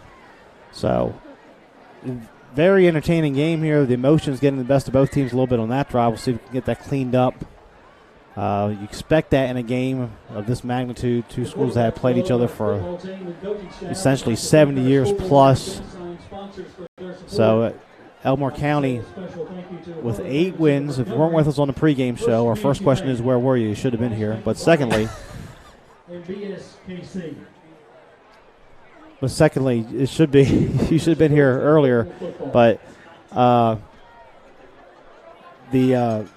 our pregame, we mentioned that Elmore County has won 17 of the last 19 contests, and prior to that, this series was relatively even. It's only since the year 2000 that it's kind of gotten out of hand here in favor of the Panthers, as Jones will kick it off. He's going to pooch this one to the far side. Taken by one of the upmen for Holtville. A nice coverage by Elmore County. So the Bulldogs will get decent field position near the 39-yard line. It's just pooch kick night, isn't it? Yeah, if you don't have the leg to get to the end zone, that's what they do. We see that. It's one of the points we made the last few weeks. The teams that have the kickers that can get it to the end zone and force teams to go 80 yards is such an advantage. Montgomery Catholic, another 4A school, that one of these teams can see in the playoffs down the road. They have that. They have kickers that can put the ball into the end zone and make everybody go 80 yards every single time. As it looks like this time Drake Baker is back at quarterback, and we got a flag behind the play. There's a flag on the field. From the back judge. You know, talking about the two quarterback system, Drake Baker and Braxton Buck, they're going to play both in this game. Both are going to play each and one of their drives. But, you know, that may hurt Braxton Buck's confidence. You're coming off an interception, then you're not going to be out on the field. Sometimes I just think it's better to just let one guy go out there and run the offense, no matter what offense that is. So a 5-yard illegal substitution penalty, 12 men on the field against Elmore County. So the Bulldogs will start out now 1st and 5 at the 45. Baker hands it off. Potts driving the pile forward, getting towards midfield. He's going to be marked close to the first down, maybe just a little shy. It'll bring up 2nd down and 1, a gain of 4 for Potts on the run. Potts, a transfer from Edgewood Academy down the road. We had him last year on the Montgomery Sports Network in the game, which he had a big night on a Thursday, rainy night in Montgomery last year. Bring up 2nd and 1. So he has to be playing defense too. Made some tackles already for Holtville. Potts again has his first down. Works his way into Elmore County territory, as that's another Mission Fitness Parisi Speed School first down for the Bulldogs. Number 6, Colby Potts, the ball carrier. Tackle made by number 4. Colby Potts, main guy rushing the football for Holtville right now. He's got 6 carries. He's the only one rushing right now. So it'll be 1st and 10 at the Elmore County 46. Holtville trails Elmore County 14-13. Under 5 minutes to play here before half. High snap, but Baker takes it. He's going to take it himself. And he's hit quickly and dropped after a gain of about 5. Number 2, Nicholas Booth making the play. Cole Booth making the play for Elmore County. Baker, the ball carrier. 4.5 left till halftime now. As Holtville on the move. Last time it was a big interception by Brody Ward that changed the momentum of this game for the moment. Potts gets the handoff, works the left side, has some blockers out there, escapes one arm tackle, trying to cut it back, but there's Booth again, throwing him down short of the first down marker, bringing up 3rd down and about 2 for the Bulldogs. It looks like they are going to stick with Baker as the quarterback. I don't know if they'll do that for the rest of this drive, but so far. And it's funny because they threw the touchdown to him, which got called back. And this drive, he's not going to be a wide receiver, apparently. It's just one of those things. That you get that score, you may have, we're going to keep throwing it up in the air. You're up 19-7. Right. Now all of a sudden you're down 1. Let's go back to the ground game. We know we got a sure thing there almost with Potts. 3rd down and 3. Oh, there's some movement out here by one of the receivers away from the football. This will be a false start on Holtville, so back them up 5 yards. Let's see if they bring in Braxton Buck now to run the offense on this 3rd and distance, 3rd and 8. 3:31 till halftime. Clock will start again here on the snap. Big play here for the Elmore County defense. Can they get Holtville off the field here? Because they might be able to salt that clock away here in the first half if they can do so on this play. Man on the outside on 3rd and 8. Interesting call. Going to roll the pocket. Baker is holding in the backfield. This play's going to come back. They throw it over the middle, though. It's deflected and almost intercepted again by Brody Ward. He was all over that when there's a holding in the backfield, though, against Holtville. So it could be 4th and 8. Or they can move back 10 yards and do 3rd down again. Decision time. And here comes Coach Braxton Cantrell. Buck. 4th and 8. Are they going to go for it with Braxton Buck in the backfield? They're in that area. They can. If they decline the penalty, it's definitely a they look like they're going to punt, though, so they're making some wholesale changes. So it is going to be a punting situation for Holtville. Definitely the smart decision there with only 3:06. You know, that's some time for most offenses, but when you're running the football almost every single day like the Elmore offense does, then 3:06 doesn't look like a lot of time, but 3 timeouts. So back deep for Elmore County is Garrett Allen and Keyshawn Benson. Nice kick. It's going to hit and roll into the end zone. So Elmore County will start on the 20. Coverage could not get down there quick enough. So 2:56 to halftime. We've seen Elmore County move the ball on the ground effectively. Perfect scenario for them would be probably to go down 80 yards and score as time expires at this point. Right. That'd be good. So 14-13, you had the lead. Big thing, though, that we mentioned in our pregame show, no turnovers. They really can't afford one here deep in their own end here before the half with control of the game somewhat right now. And right now, the game is being determined by the kickers because Elmore County's guys hit both of his, and Holtville, unfortunately, has only been able to hit 1 of 2. You know, if you're going to go 80 yards, it's going to be on the back of Keyshawn Benson. He's been carrying the bulk of the load so far. So 1st and 10 at the 20. And there's movement up front again. I'm going to date myself here, but we see Elmore County going down in the. They're not in the 3-point stance until the last second. And that's kind of throwing off the defense. That's something the Dallas Cowboys used to do years ago with Tom Landry back in the day with their linemen. Once you get down in the 3-point stance, you can't come out of it. So they're staying up and then going down at the last second before the snap, and it's kind of throwing off the Bulldogs' defense a couple times tonight and gotten some free 5 yards for Elmore County. So 1st and 5 as they move it out to the 25-yard line.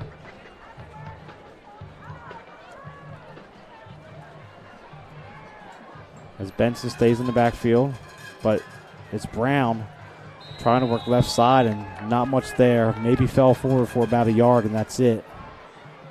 As Brown has been a workhorse between the tackles this evening for the Panthers. And Elmore County would love to score for a number of reasons here, but they're kicking off to start the second half, so if they can get up by maybe 8, that could give them a big boost going into halftime. And if you're wondering about a field goal, they probably got to get to the 20. Zachary Jones was hitting from about 35, 38 yards in pregame warm-ups.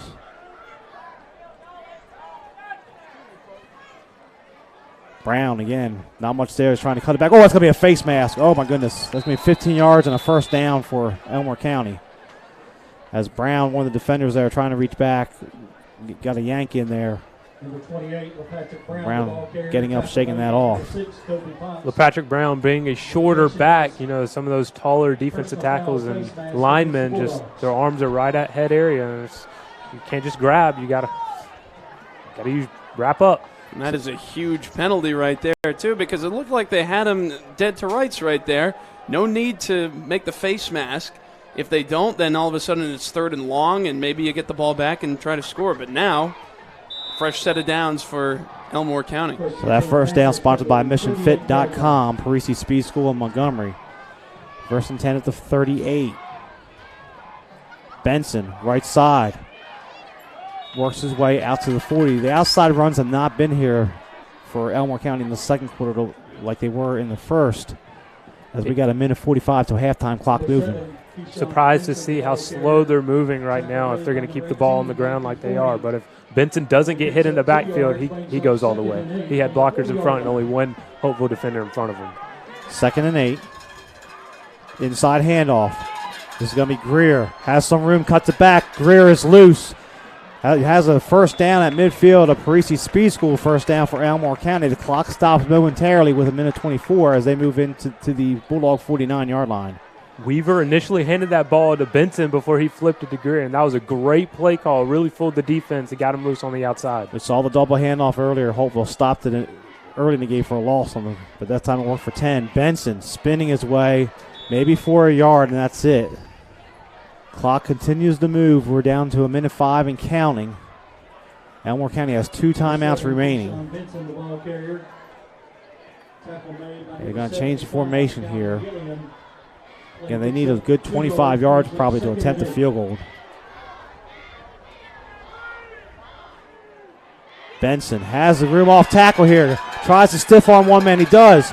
Nice tackle. The ball's loose here. Nice tackle in the open field for Holtville, but Elmore County recovers it. That should be a first down. Clock still running. 35 and counting. No signal to stop it. Now we got a stoppage.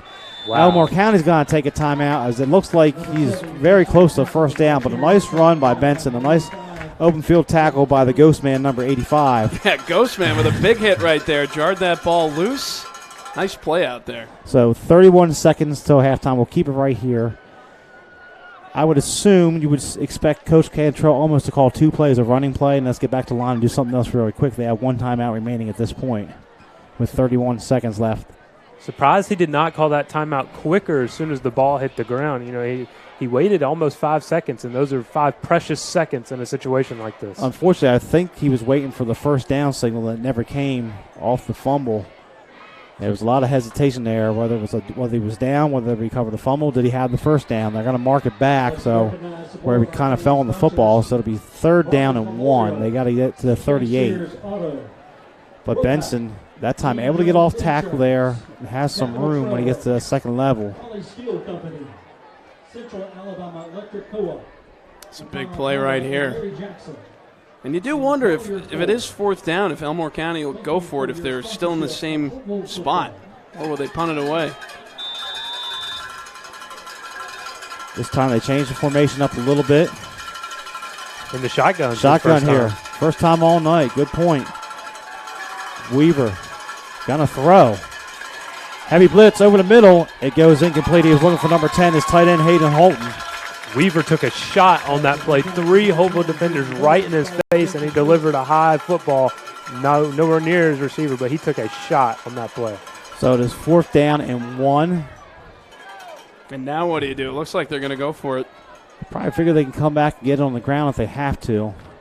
They're already out of the huddle, moving up there. Still 25 on the play clock.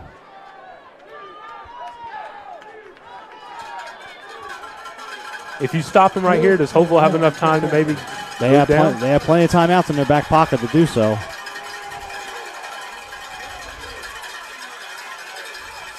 Benson escapes one tackle. He's loose. Benson. There's a flag behind the play. Benson's racing towards the end zone. Dropped down near 10. There's a flag will come in behind the play. That's going to be in the area of offensive holding. It is holding on Elmore County. That's going to back it up with 19 seconds left. Now I think you probably punt. Yes. 19 seconds left. That flag came way after Benson had broken through the first set of contact. Holding penalties are killing this Elmore offense. That's the only penalty they've been called on offense, and 3 holding calls. That was a big one there. So instead of 1st and 10 at about the 12, instead it's 4th down in a punting situation. That call just took away opportunity for points for this Elmore offense, and Benson could have got in the end zone there, but I mean, it obviously didn't matter with the holding penalty. But so technically 4th and 13.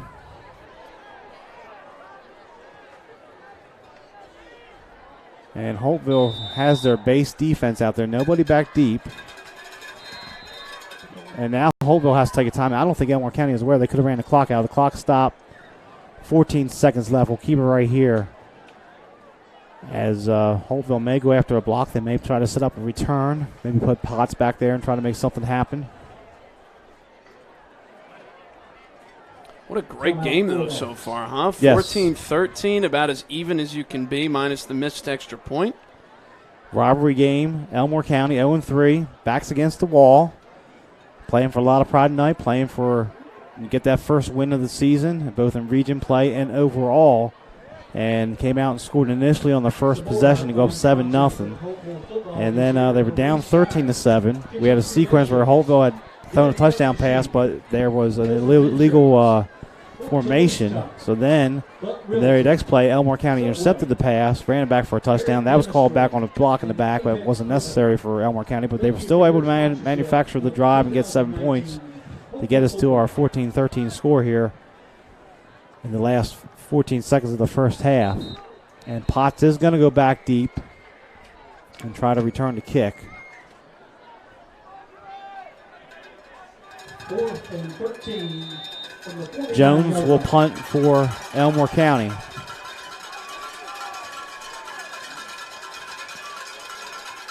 He kicks it away from Potts towards the sideline. Oh, there's action after the play. Behind the play again, my gosh. Luckily there wasn't a flag there. Jeez. Clock goes down to 6 seconds. So Holtville will have one play. I think you just kneel it and go down into halftime as it is. Yeah, the coaching staff having a word with the player for Holtville that was behind the line there. Good job of coaching by the Bulldogs. We're going to get a timeout by Holtville. Or no, check that timeout, Elmore County. Set up that prevent defense, looks like. They've been playing pretty close to the line of scrimmage most of the night. But there's a lot of extracurricular activity. We've already seen offsetting on sportsmanlike conduct penalties for both teams to this point. Hamburgers, hot dogs. If you're feeling risky as a Holtville offensive coordinator, you might want to call a deep shot. But in this game, we've already had 2 pick sixes. One of them obviously was called back for blocking the back. But, obviously, I think you just need this football down and go into halftime 13-14. So we'll see what Coach Franklin's decision is here for the Bulldogs. Not sure what you can do from your own 14-yard line. But Yeah, well, you got Baker out there. Baker's out there, yeah. Yeah, with Buck. So you never know. Looks like Elmore County's going to drop their defenders back. They got 5 guys now standing back near the 40-yard line. 25 yards off the play.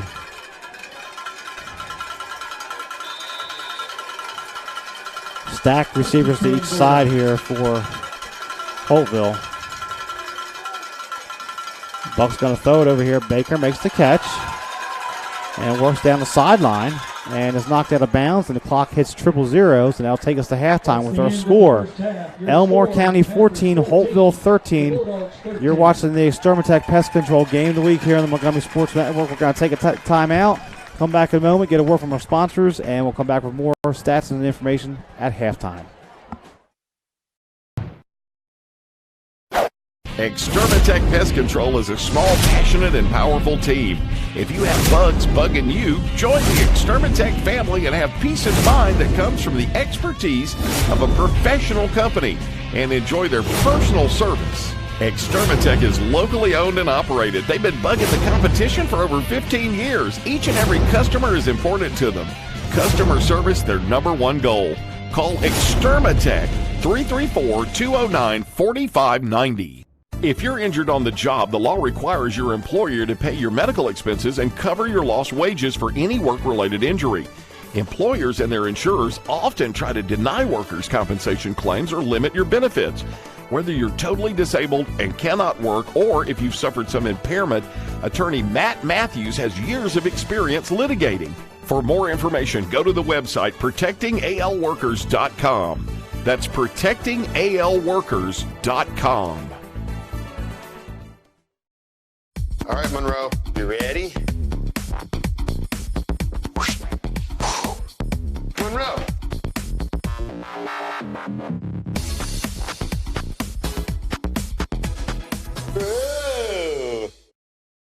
It was 1917. Charlie Chaplin appeared as the Little Tramp, Walt Disney graduated from high school, and Woodrow Wilson was reelected president.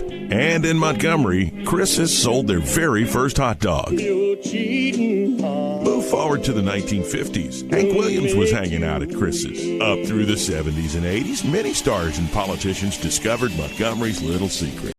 Jump ahead to the new millennium. Riverwalk Stadium, the alleyway, and the new downtown. It's now 100 years later, and Chris's is still serving their world-famous hot dogs at 138 Dexter Avenue.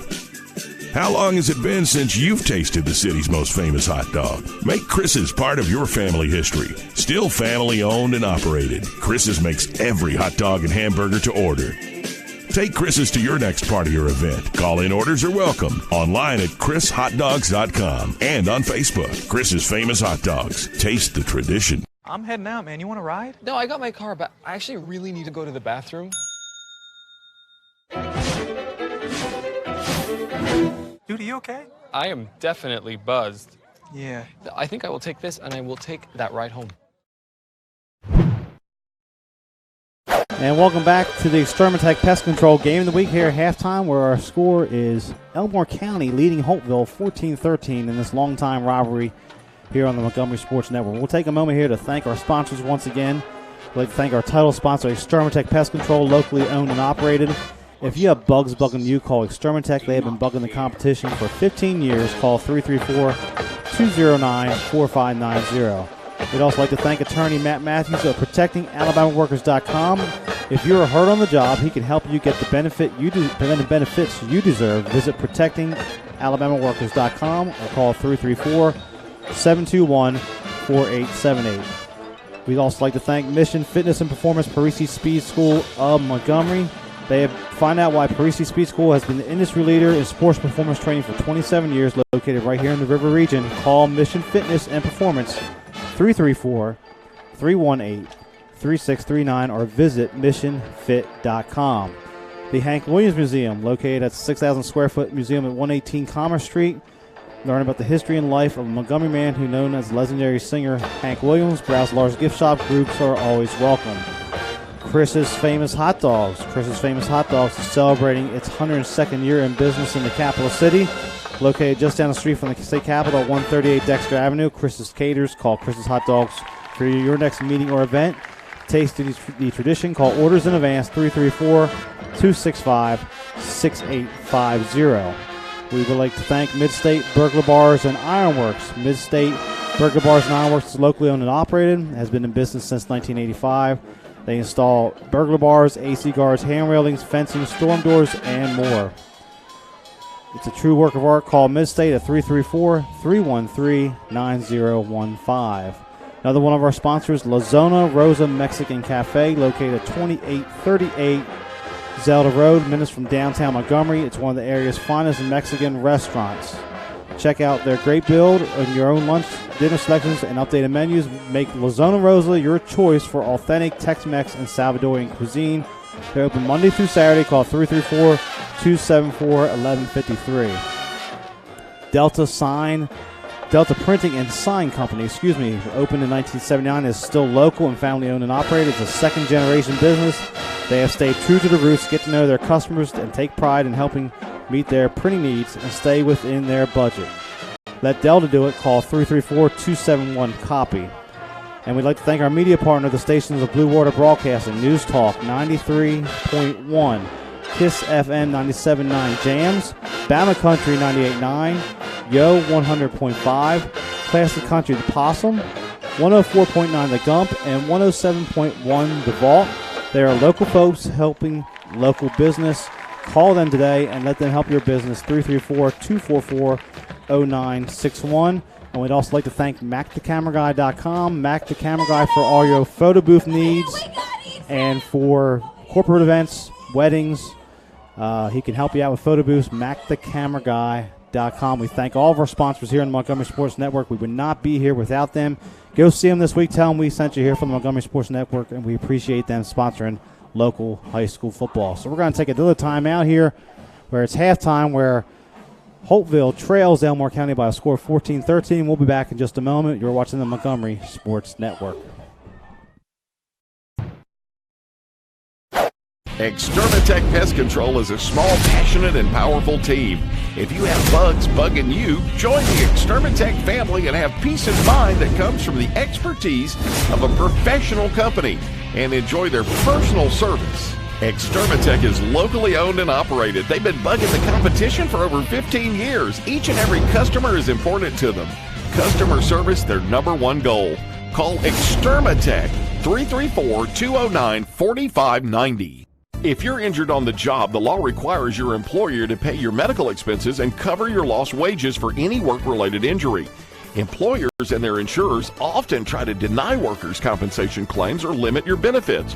Whether you're totally disabled and cannot work, or if you've suffered some impairment, attorney Matt Matthews has years of experience litigating. For more information, go to the website protectingalworkers.com. That's protectingalworkers.com. Montgomery's new at-work station is 96.1 KISS FM. The biggest and best playlist and long sets of nonstop music. 96.1 KISS FM. Just the music you know and love. Montgomery's new at-work radio station. It was 1917. Charlie Chaplin appeared as the Little Tramp, Walt Disney graduated from high school, and Woodrow Wilson was reelected president. And in Montgomery, Chris's sold their very first hot dog. Move forward to the 1950s. Hank Williams was hanging out at Chris's. Up through the 70s and 80s, many stars and politicians discovered Montgomery's little secret. Jump ahead to the new millennium. Riverwalk Stadium, the alleyway, and the new downtown. It's now 100 years later, and Chris's is still serving their world-famous hot dogs at 138 Dexter Avenue. How long has it been since you've tasted the city's most famous hot dog? Make Chris's part of your family history. Still family-owned and operated, Chris's makes every hot dog and hamburger to order. Take Chris's to your next party or event. Call-in orders are welcome. Online at chrishotdogs.com and on Facebook. Chris's Famous Hot Dogs. Taste the tradition. Experience the history of the first country music superstar and see how Hank Williams transformed country music and sowed the seeds of what was to become American music. Visit the Hank Williams Museum, nestled in historic downtown Montgomery, Alabama. The Hank Williams Museum is one of the top tourist attractions in Alabama. Museum hours are 9 a.m. to 4:30 p.m. Monday through Friday, 10 to 4 on Saturday, and 1 to 4 on Sunday. And they offer group rates, AAA, and military discounts. And welcome back to the Montgomery Sports Network and Extermatech Pest Control Game of the Week, where it is Holtville trailing Elmore County by a score of 14-13. We're here at halftime. We're going to take a moment to look at our statistics from the first half. And we're going to turn it over to Joseph for the first half stats. Joseph, we'll start off here with Holtville. We'll look at their offensive stats to start out here.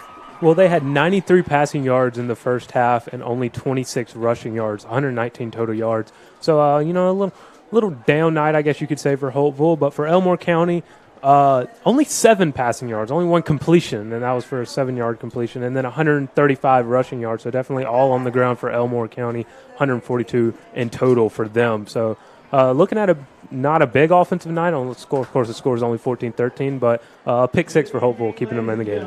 So basically, penalty is also a factor for Elmore County. We saw that on the last drive before the half. They looked like they were going to cash another score in before the clock hit 0 before halftime, and they picked up the first down on 4th down run, about a 30-yard gain, and came back because of holding. Holding penalties are a big one for Elmore County. That's the only thing they've been called on for offense besides a few personal conduct penalties. But holding is a big one. It's been called all throughout football, college, NFL. All the refs are deciding that they're going to call more holding penalties because that's what the coaches wanted. Maybe that's not what they wanted anymore after almost 136 were called in the NFL in the first week alone. Yeah, a lot of holding penalties out there across all levels of football. We see in our share here tonight in Holtville as we're still at halftime. Still got just under 10 minutes till the second half kicks off.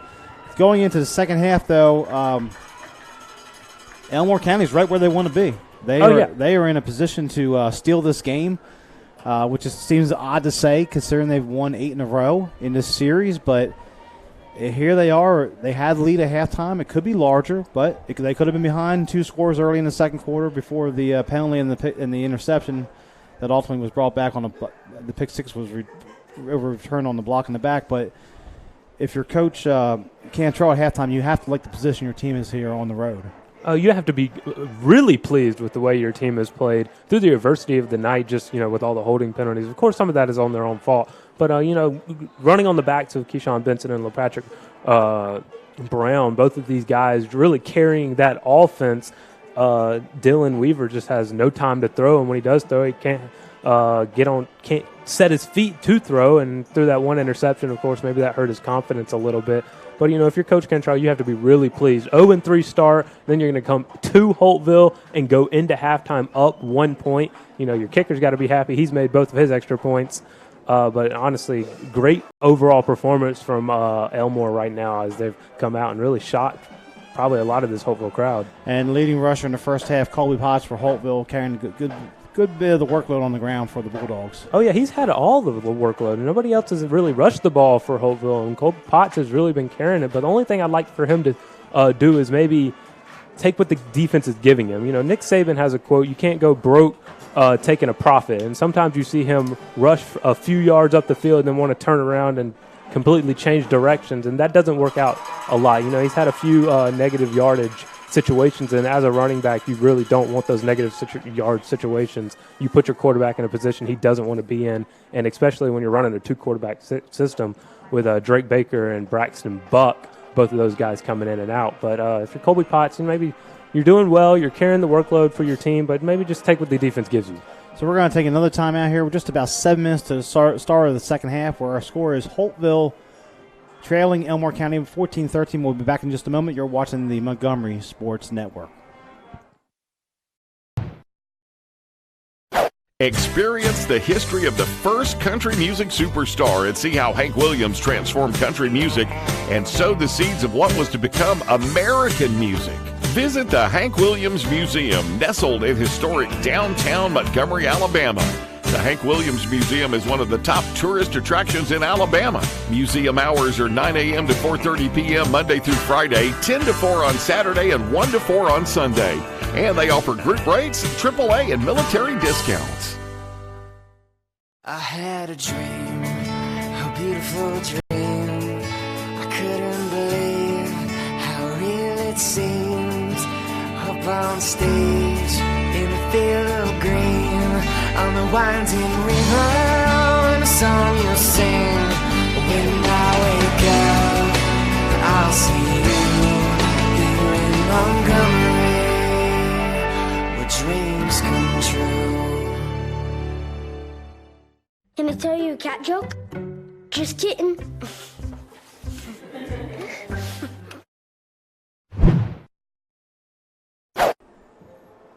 So welcome back here to the Extermatech Pest Control Game of the Week on the Montgomery Sports Network. Holtville trailing Elmore County, score 14-13 here at the half. Next week we will be in Wetumpka as Prattville will visit the Indians.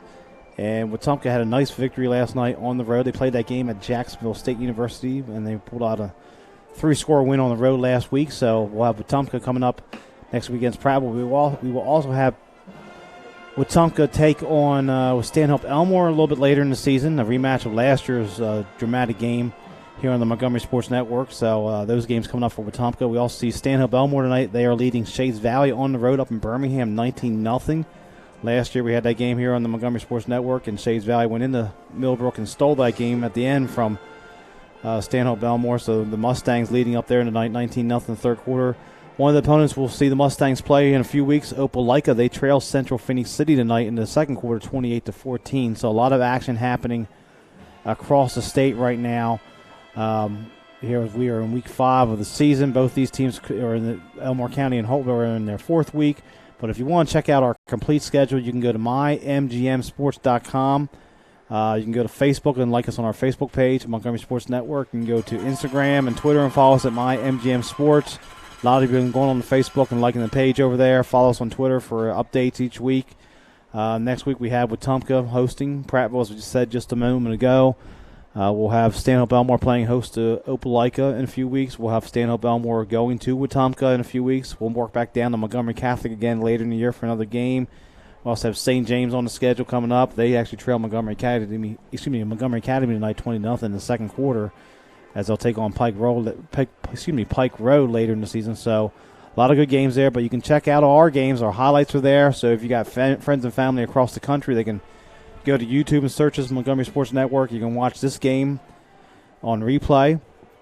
You can sit in the stadium and watch our game if you're watching another contest elsewhere at the same time. So there's a lot of avenues for you to experience local high school football here on the Montgomery Sports Network, with Holtville leading with Elmore County leading Holtville 14-13 here at the half. Some other scores as we look around the state. A lot of action taking place right now.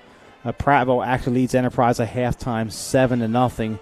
They are playing that game. I believe that game is at Enterprise, if I'm not mistaken. But Prattville getting things turned around over there with Caleb Ross, so we'll see that what they have to offer next week as they go take on Wetumpka. Wetumpka's made a deep run into the state playoffs again last year in Class 6A, and they went to the state title 2 years ago, losing to Pinson Valley. So Wetumpka's been, under Coach Tim Perry, has really taken the next step and elevated their program, and has gone on the road and beaten some 7A teams here in the early going of the season in their non-region play. For both of these teams, we look at the schedules down the road for Holtville and Elmore County. We'll start with Elmore County. After this week, they go on the road to Dadeville. That's a non-region game. Then they'll be back home for a game against Hanley. They go out to Childersburg. They get Dallas County and Lincoln at home, and they end the season with their longtime rival to the east of them. That is Tallahassee. We had that game here a couple of years ago. We broadcast that game. That was a good game between Tallahassee and Elmore County. The Tallahassee pulled out at the very end. For Holtville next week, the Bulldogs, which at one point reached number 10 in the state rankings after week 2, they'll go on the road to Dallas County, and then they go to Lincoln, so they most assuredly want to secure this home victory tonight. Then they come back home for Leeds. They go to Talladega, which Talladega currently leads the region in the standings, which we'll go over in just a moment. They get Oak Grove at home for senior night, and they end the season at Marbury, their longtime rival to the west of us. So both these schools had their rivalry game tonight, and they end the season with rivalry games at Tallahassee and at Marbury. So a lot of big games for both Holtville and Elmore County as the season continues. Yeah, and if it's any consolation, or if you look at what's happening tonight, you might want to clean up their act. A lot of just boneheaded penalties between this rivalry right here between Holtville and Elmore. And, honestly, that's kind of what's kept the game a little interesting is what's happening on the field after the play. You got a lot of holding penalties, you got a lot of personal foul penalties, but you just clean up your act, and this game will run a lot more smoother. So just a couple minutes here from kickoff in the second half. Holtville's out here warming up off to our left. Elmore County will be out in the second as the halftime show for both teams to get the bands hurry their way off of the field here as to get the second half started. For Elmore County, though, the one thing they have cut down on is the turnovers. Last week, 5 total turnovers against Tallahassee, 4 in the first quarter. Kind of got knocked them out of the game there last week a little bit. They've been able to hold on to the football for the most part here tonight. Just one tonight, and that was an interception from Dylan Weaver. But they've stuck to their game plan, which is run the football. And with Keyshawn Benson and LePatrick Brown, they've done really well with over 135 yards rushing. And so, if you're coming out in the second half, you've got the lead, only 1 point. You're going to kick off to Holtville to start the third quarter. So what you're going to do is want to come out and play strong defense. You're going to blitz the quarterback a little more than you did in the first half because, Holtville's probably going to come out throwing. They didn't have a great rushing attack in the first half, and Braxton Buck's probably going to come out throwing, so you're going to have to rush the quarterback, get him off his kilter a little bit like they did in the first half, and get the football back and then stick to what they've done best is running the football. So both teams out warming up. They have a 3-minute mandated warm-up period to start the second half for each squad as basically after the bands get their 20-minute halftime. So an extended halftime here at the high school level. Those of you watching the NFL games, those halftimes are quick. Those of you that watch the CBS SEC game, each Saturday there's seems like a 40-minute halftime show with Daniels and Brad Nestler on some of those weekends. So we'll get ready to start here in just a moment as the captain's going to make their way to midfield. But Holtville will get the ball to start the second half here. So this first possession in the second half, Chris, Coach Franklin wants to go down there and make some adjustments. We'll see if they settle in on one quarterback or they kind of keep swapping here to start the second half. Yeah, I was happy to see that they went back to Baker there on the final play of the second half because it worked so well for them from that touchdown. They got called back. We'll see if they do that a little bit more in the second half, but that has been working well. It's worked twice now, both times that they've tried it. If they continue to go down in this game, Braxton Buck does have the stronger arm and the more accurate arm. So if they continue to go down in this football game as it goes on, you might just see Braxton Buck continue to take over in the realms of quarterback position. And for Elmore County, it's been the ground game. It's been Benson. It's been Brown on the ground, moving the football. Just the one pass completion there. Then they had the interception on the throw, which led to a pick six. But basically, Elmore County has been on the ground for them in the first half. But defensively, Brody Ward's really stepped up his game there. He had the big interception after the touchdown was called back for Holtville, and he's been on a couple other pass deflections also. the first few drives that Holtville had, they hit that curl route right over the middle, and it worked well for him. But Brody Ward, playing that slot cornerback position, was like, hey, listen, I'm going to step up my game, and I'm going to bait him the next time they throw it, and he did, and ended up getting that pick six or interception, which was eventually went for the pick six but called back. So just about a minute here until halftime is over. The officials down here, they still haven't made their way out. They know Holtville's going to get the ball, so it looks like Holtville's going to receive on the far end to our left here. Holtville's ready to go. They're out here on the sideline. Elmore County's still stretching. They're going to squeeze every last second of that clock out. Then they'll make their way out here towards the second half kickoff. But next week will be I'm sorry, go ahead. Well, I was just going to say, in a close game like this, depth becomes an issue. And, it wasn't a big issue in the first and second quarter because, they're fresh.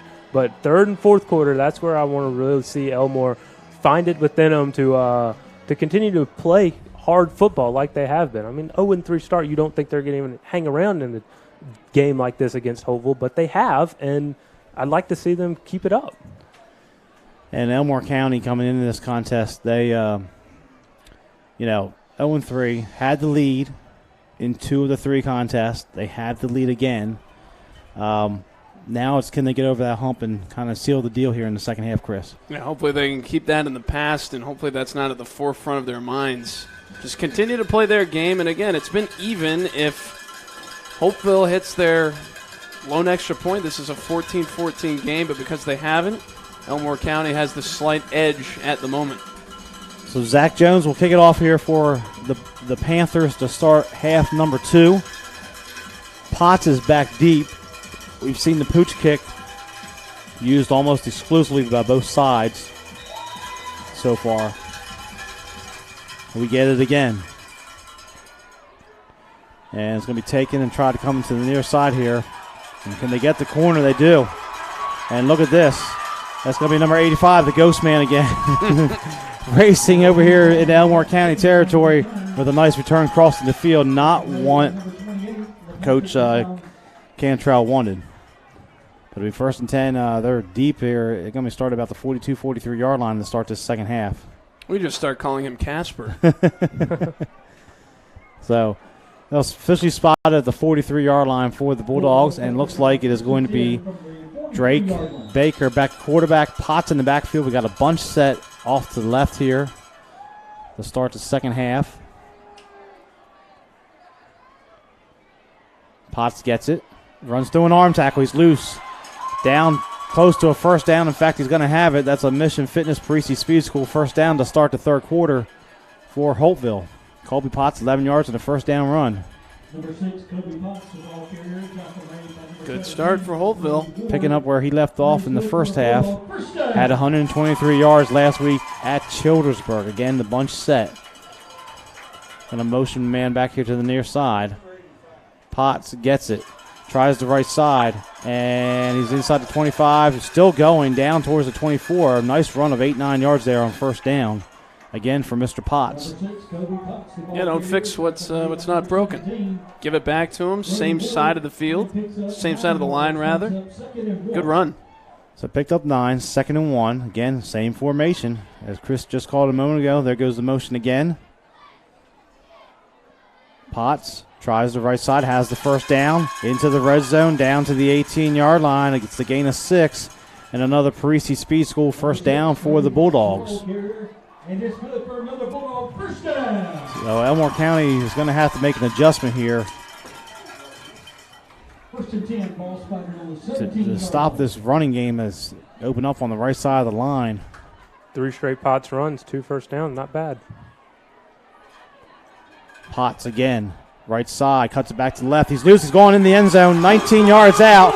Colby Potts puts Holtville back in front by a score of 19-14, just like that on a 4-play drive. Again, completely untouched there. Great job done by the Bulldogs line. But now it's going to come down to, do you go for 2 right here or an extra point? Looks like they're going to kick it. So Drake Reardon in to attempt the extra point and try to make the margin 6.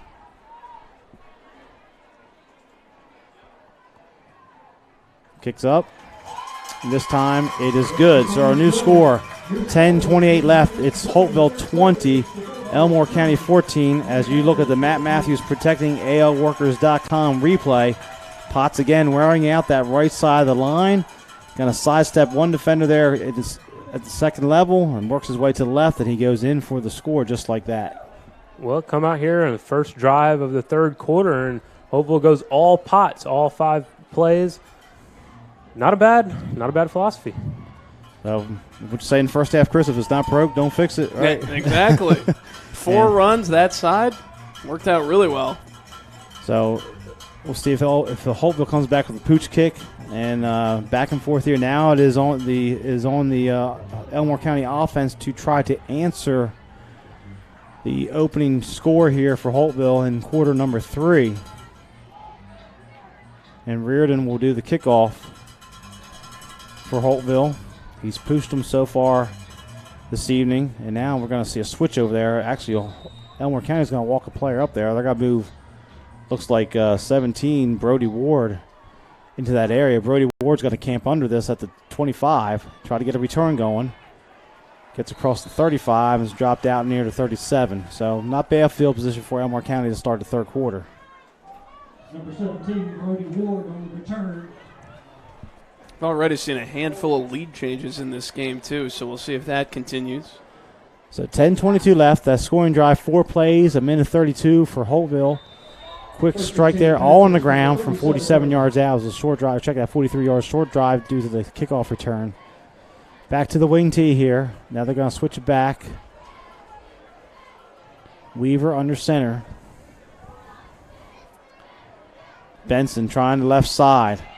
Can he escape the tackle? He cannot. And number 85 makes another play and helps him up there. Good sportsmanship for Holtville on that play, but Benson dropped behind the line for a huge loss. Something we haven't seen a lot tonight is good sportsmanship.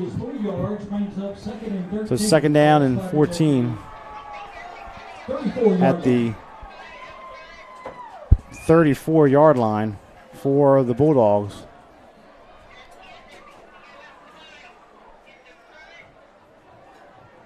Again, they'll stay in that wing tee look. They check they're going to shotgun here for the moment. Weaver's going to look to throw. He tries to hit Brown out of the backfield. He throws off his back foot, incomplete. And it's third down and long, and the passing game is just not there right now for Elmore County. He has yet to throw one pass on 2 feet. Yeah, not under nearly as much pressure on that play as he was in the first half. I mean, I get you're rolling out to your right and you're going to throw on the run either way, but you can still set your feet and throw. And that's a hard throw to make, especially he has to hit it right over the shoulder unless that to keep that receiver from stopping and his momentum. But still, man, you just got to set your feet. 3rd and 13 at the 35. Weaver looking, chased out of the pocket. That's going to be intentional grounding if he didn't get out. The ball didn't make it past the line of scrimmage. There's the flag. So they're going to mark that back, and that's going to be a loss of down, intentional grounding. The Holtville defense comes out quickly and forces a 3 and out. Well, you know, you go down in this game after the first drive from Holtville, and you come out and you run 2 shotgun snaps on your first drive, something you haven't done all game. You only went 1 snap in the shotgun in the first half. Run your offense. Don't change it to fit the mold of the game. Run your offense, and that's how you win football games, and maybe that's why they haven't been able to keep the leads that they've had in the past. So 4th down, punting situation way back there. They're going to spot this back near at the 10-yard line after the grounding. 4th and 35 for Elmore County. Jones the kick. Comes over here off the side of his foot, takes a friendly bounce for a moment. Not going to be returnable. He gets it out to the 38, so it's about a net of 28 yards, but a Holtville with great field position again with 9:17 left, third quarter. And now it is imperative on the Elmore County defense to get a stop here and not fall behind 2 scores. Yeah, and we'll see if Holtville goes back to Potts. I'm sure they will. Worked so well on the last drive. He's in the backfield right now. So does Braxton Buck at quarterback. Potts still back there at running back. Buck's going to look, air it out far side over there. The fault for it, and the pass is caught by Cox. He's going to go in for the score. Touchdown. There's a flag over there think you're going to see a push off. Yeah, offensive pass interference maybe on the far side. And that's what it is pass interference against Holtville. It was 7-on-7 over there. It was 7 Cox making the grab over 7 Benson, but obviously Cox made a push in the back there, allowed him to get free for the football. But Braxton Buck can throw the football a little bit, though. Even though they had the offensive pass interference right there, that's a tight spiral. Put it right on the numbers. He can chuck it. So they're going to mark that back here all the way in the Holtville territory at the 47-yard line. So they'll bring up 1st and 25 as we hear some boos from the homestanding fans over the call, but it was a good call. So bring up 1st and 25. Buck will stay in there, quarterback. They give it to Potts. Potts has some good yards here. Tackle from behind, falls forward across the Elmore County 45 to the 44. So that play gains 9 on 1st down there for Colby Potts, the running back, the transfer from Edgewood Academy, the senior. Quickly back to the line is Holtville, ready to run another play. Elmore County having a hard time getting set, and they jump offside. So with the penalty, they pick up some free yardage there, and they're back down here to 2nd down and manageable. 8:42 left, 3rd quarter.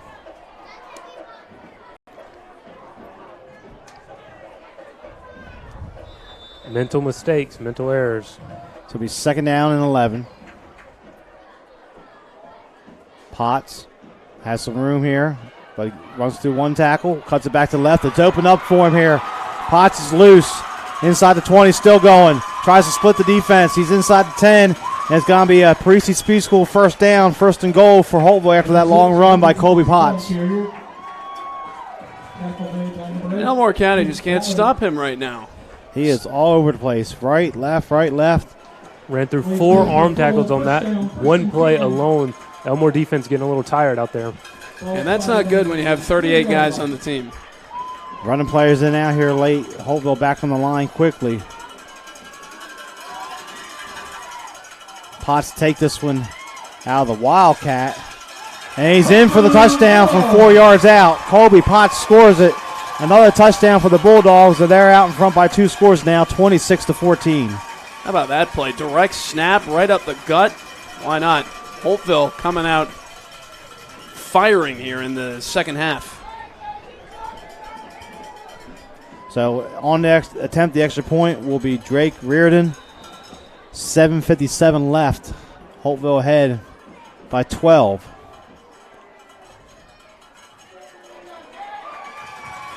Make it 13, our new score. Holtville 27, Elmore County 14. We're going to take a quick timeout. You're watching the Extermatech Pest Control Game of the Week on the Montgomery Sports Network. Our hearts are made stronger by how we treat others. Put her there. The light you share can impact those around you, but so can the darkness. Later, twerps. Did Pete saying mean things bother you? So when you reach out to another person, take a moment to consider how they will feel and let your heart be the key to making a difference. Because of you, someone's entire day, year, or even life can change. In every heart, there's hope.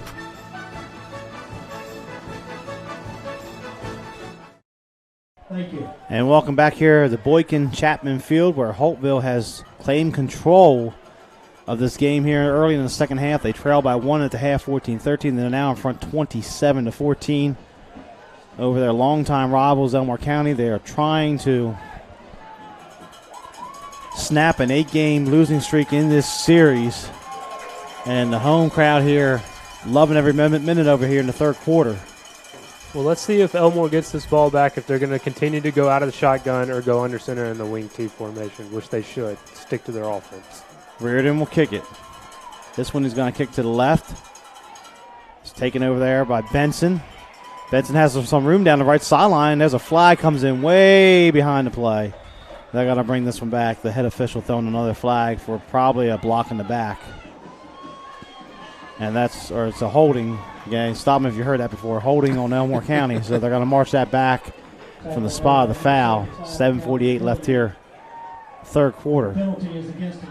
Right now, Elmore County just needs to stop the bleeding with a score.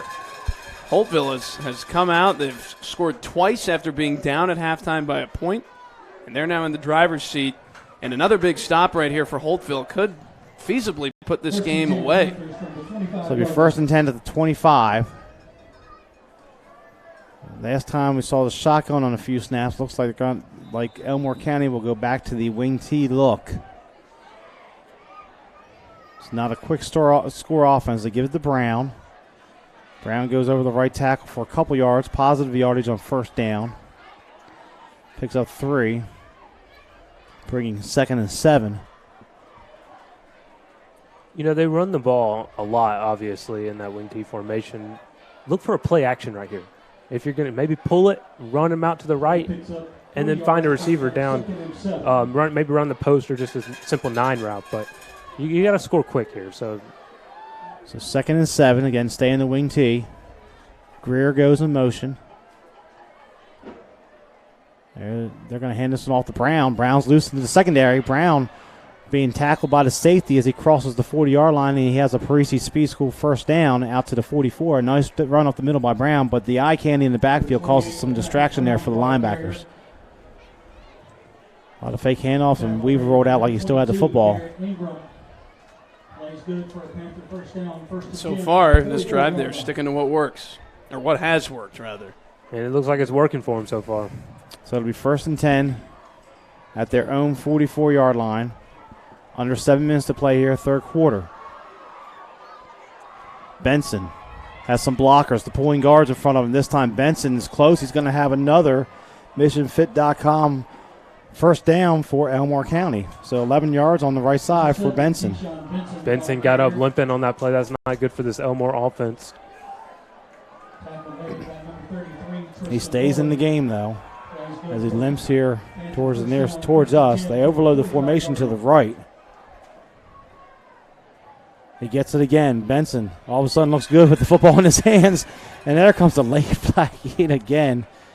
And Benson, for the moment, has a 1st down, but it looks like it's going to come back. Interesting call. You see your running back get up limping, and then you turn around and hand it to him again as he's still limping. It is a chop block against Elmore County. So 2 players were engaged with 1 man, 1 high, 1 low, which is not allowed. So they'll mark that back. That'll be a big penalty against Elmore County, and they don't like to play from behind the sticks. Be a 15-yard penalty when they march it off. All the way back to their own 40, so it'll be 1st down and 25. And we're going to have the heat timeout here, so they're going to take the heat timeout. 6:09 left in the 3rd quarter. We're going to take the break with them. Our score, Holtville 27, Elmore County 14. We'll be back in just a moment.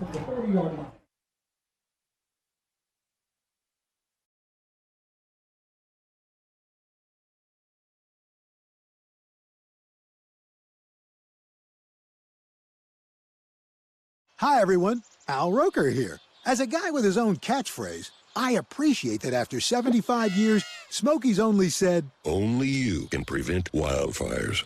But I'm filling in because there's a lot more to report. Like when there are parched or windy conditions out there, you gotta be extra careful with things like burning yard waste. After all, wildfires can start anywhere, even in your neck of the woods. Go to SmokeyBear.com to learn more about wildfire prevention. And welcome back here. Holtville leading Elmore County 27-14 on the Sturmatech Pest Control Game of the Week. The Bulldogs seize control of this contest here for their first 2 drives of the 3rd quarter. Elmore County looking to answer, but that penalty is not helping matters at the moment. Yeah, chop block, and the line's been doing that all night, is chopping the initial contact that they have. And first time they've been called on it, but it's been effective so far. But when they do drop back to pass, like they have very few in this game, they've chop blocked, and it hasn't worked, and that's where Dylan Weaver's been getting a lot of that pressure from. So 1st and 25 for Elmore County. They'll stay with the wing T. It's a quick toss here. Benson trying to get outside, but not having it this time is that Holtville defense. As number 26 coming up to make the tackle, that was Cooper Mann. And Benson's going to stay down. Benson's hurt on that play, so we're going to have to take a timeout with him. was limping a few plays ago, as Joseph mentioned, but this time he's unable to get up. So we're going to take a timeout with our score 27-14 in favor of Holtville. If I could go back and change it all, I would. I think I'm going to miss you the most. I'm sorry. I'm so sorry. I'm so sorry. Maybe it's just the little moments. If I could go back and change it all, if I could go back, I would. But I can't.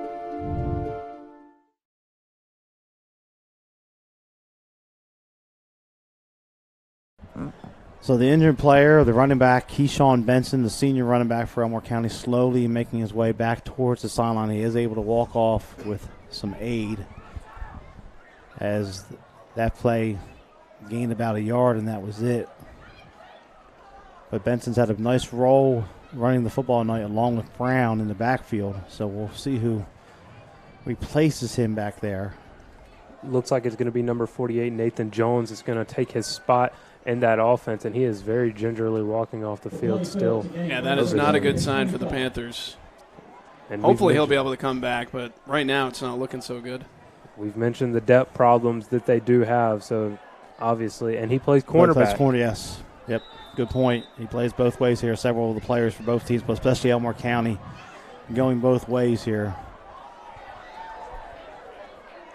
So it'll be 1st and 10. They're going to give this to Brown. Brown tries the right side, picks up a yard, maybe 2, and that's it. Bring up 3rd down and long. 3rd down and about 23. Weaver's going to have to do something with his arm here. Clock continues to move. We're approaching the 5-minute mark of the third quarter. Holtville ahead by 2 scores, 27-14.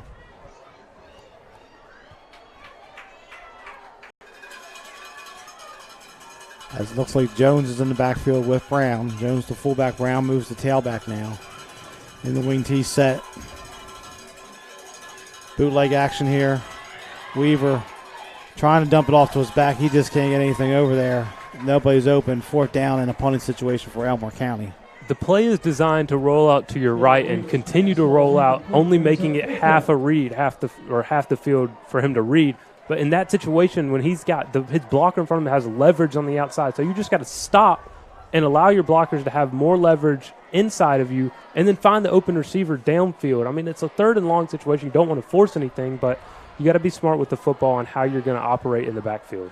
Zach Jones in the punt. Colby Potts back deep for Holtville.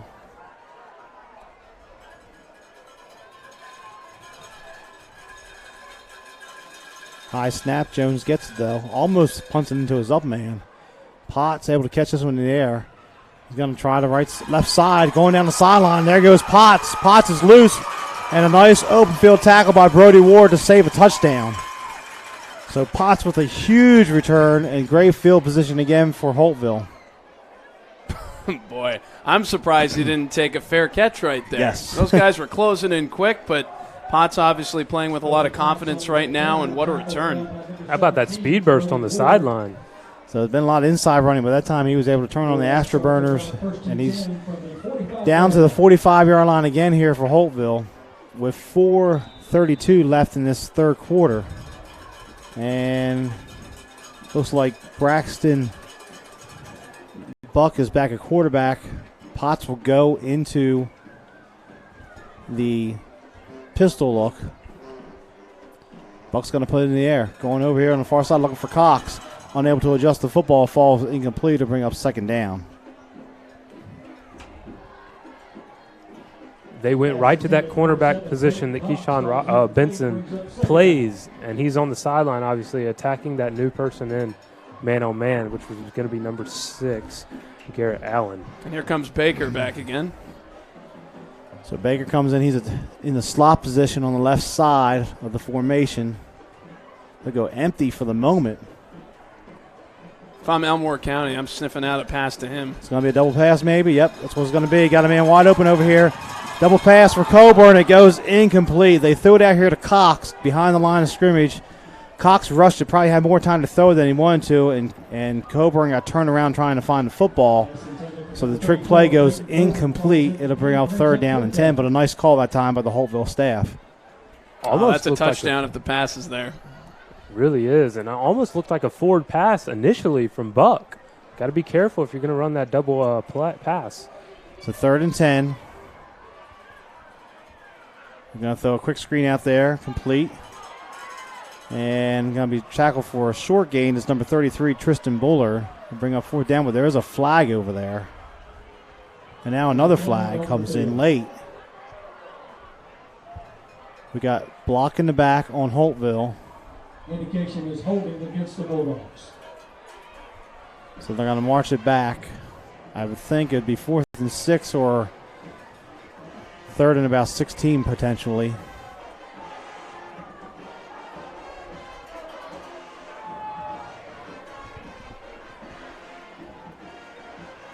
Still no decision yet whether they're going to take it or not.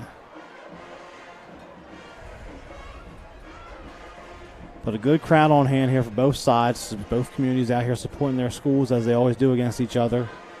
Got them take the penalty, then we'll march it back. So it's 3rd down and 16. This time the Bulldogs fall back into their own territory at the 49-yard line.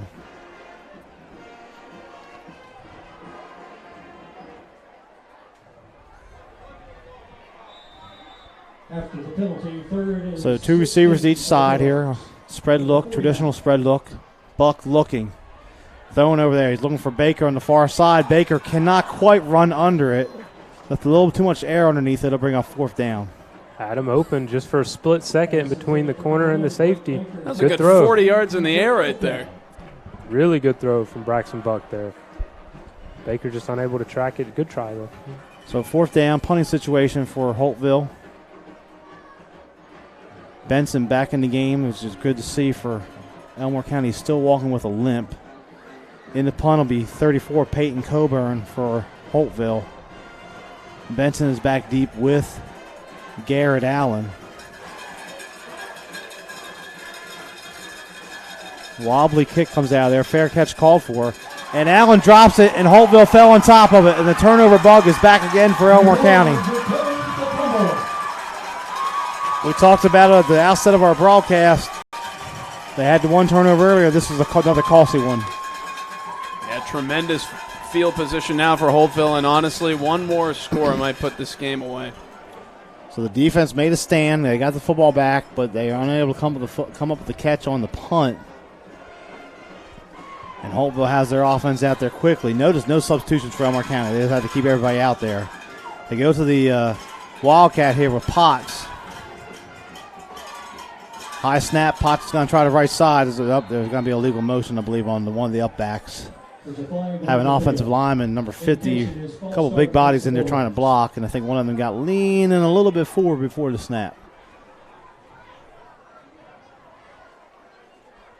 But even before that flag hit the ground, it looked like he had a ton of more space. This second half has belonged to Potts. The Elmore defense is just really worn out, really tired right now. They got to find it within them. They still got a whole another quarter of football to play. They'll stay with it. And again, moving up front. Another false start on Holtville. So they are shooting themselves in the foot at the moment. 3:35 left, 3rd quarter. Bulldogs in front of the Panthers, 27-14. Obviously, you look at the scoreboard, 27-14. You think, man, Hopeville's got it. It's only a 2-score game, and Elmore's still in it, but they're not playing like they are. Potts, middle of the line, tries to bounce it out left. He does. Picks up the penalty yardage and maybe some more on the nice 1st down run for Colby Potts. So he gets the 10 back on penalty there. +1, make it 11. Bolton on the tackle for Elmore County. Holtville quickly back to the line, though. They're trying to go fastball here.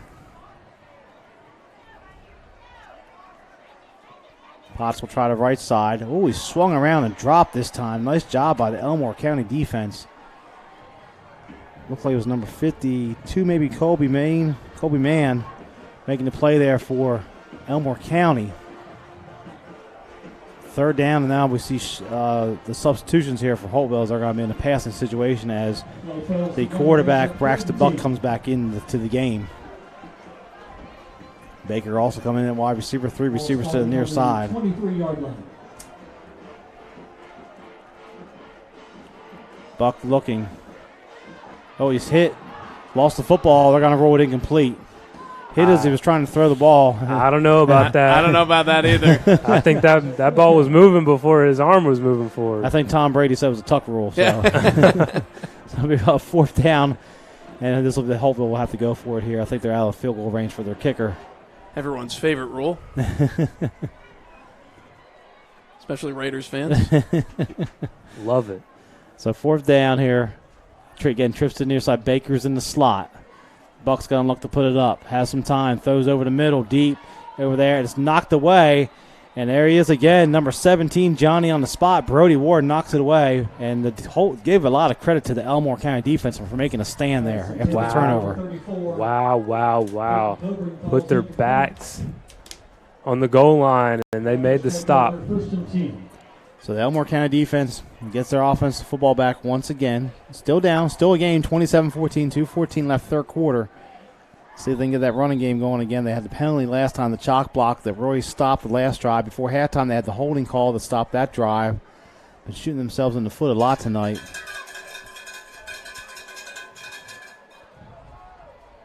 We've got a little double handoff to Greer. Greer has some room outside. There goes Greer off the double handoff.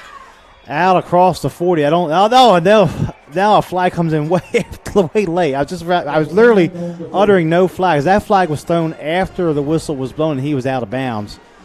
15 yards behind the play by the umpire. Another holding penalty that was.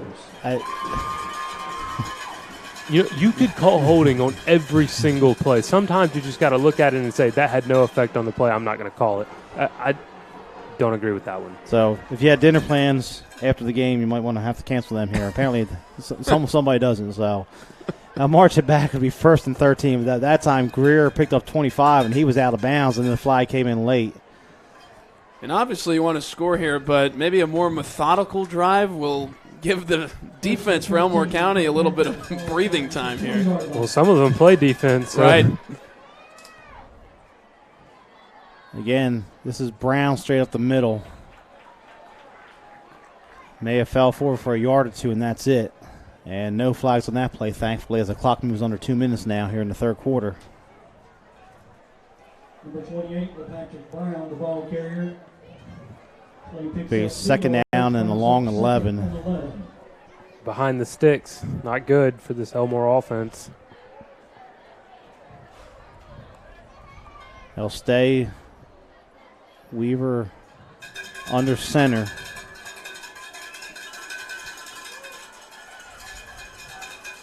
Benson tries the right side. He's driving those legs. Benson is loose out close to the first down, and another flag comes in on the sideline. Well, there go my dinner plans. Injured player, it looks like, for Holtville. Holtville has an injured player over there on the far side. Going to have to sort all this out as the training staff and the coaching staff comes out there for Holtville on the far side. So we'll take a quick timeout with them. With our score, Holtville in front 27-14. You'll watch the Extermatech Pest Control Game of the Week. If you're injured on the job, the law requires your employer to pay your medical expenses and cover your lost wages for any work-related injury. Employers and their insurers often try to deny workers' compensation claims or limit your benefits. Whether you're totally disabled and cannot work, or if you've suffered some impairment, attorney Matt Matthews has years of experience litigating. For more information, go to the website protectingalworkers.com. That's protectingalworkers.com. So the injured player for Holtville able to get up. I think number 2, Brady Webster, was the injured player, making his way able to walk off on his own power, which is good to see. Have not seen an indication on what the flag was over there. Your attention, please, with the owner of a vehicle with the tag MLEEW, ML Guys, No, is that you? Not, it's not I. Actually, the penalty was against Holtville. It was a face mask, personal foul against Holtville, so it'll be a Parisi Speed School first down for Elmore County. So I know if that was a holding call, I know that Elmore County was going to lose their mind over there. I think I would have lost mine if it was holding. Me as well. Good to see Benson back and healthy, though. 1st and 10. Brown gets it straight up the middle. Maybe one, and that's it on the first down run, trying to keep that defense honest here as we're under a minute to play in the third quarter. Even number of carries for Brown and Benson at 12 right now. That's good to see. They're balancing and keeping the football in everyone's hands on the offense. 2nd and 9. Stay with that wing T look. Looks like it has an overload to the right side this time. That's the way they run. Benson has it. Tries to cut it back for a couple yards, close to midfield. And that could be the last play of the third quarter as we're on the 30 seconds left. Play gained about 3. It'll be 3rd down and about 6 here for the Panthers. They're going to try to get another snap off, though. 5 seconds left. They're going to have to hurry. Oh. And they don't get it. They blow the play dead. And that will take us to the end of the third quarter. Our score. Holtville seizes control here. They lead at 27-14. You're watching the Extermatech Pest Control Game of the Week here on the Montgomery Sports Network.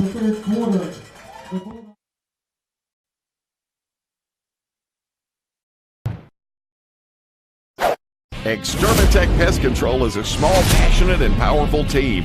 If you have bugs bugging you, join the Extermatech family and have peace of mind that comes from the expertise of a professional company and enjoy their personal service. Extermatech is locally owned and operated. They've been bugging the competition for over 15 years. Each and every customer is important to them. Customer service, their #1 goal. Call Extermatech 334-209-4590. All right, Monroe, you ready? Monroe.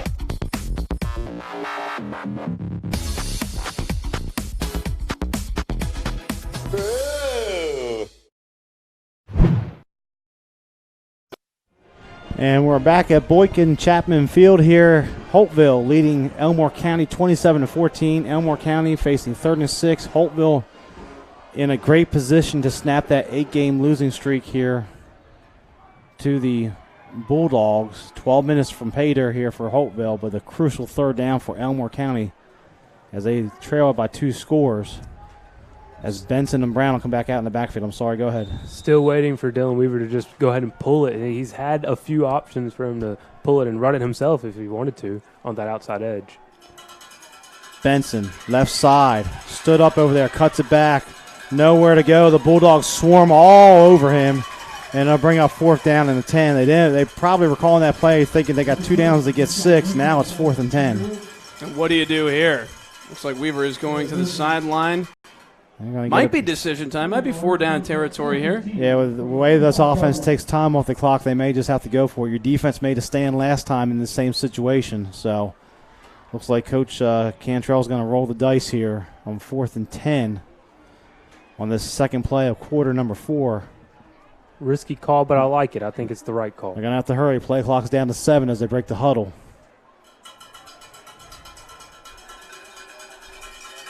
Weaver, shotgun.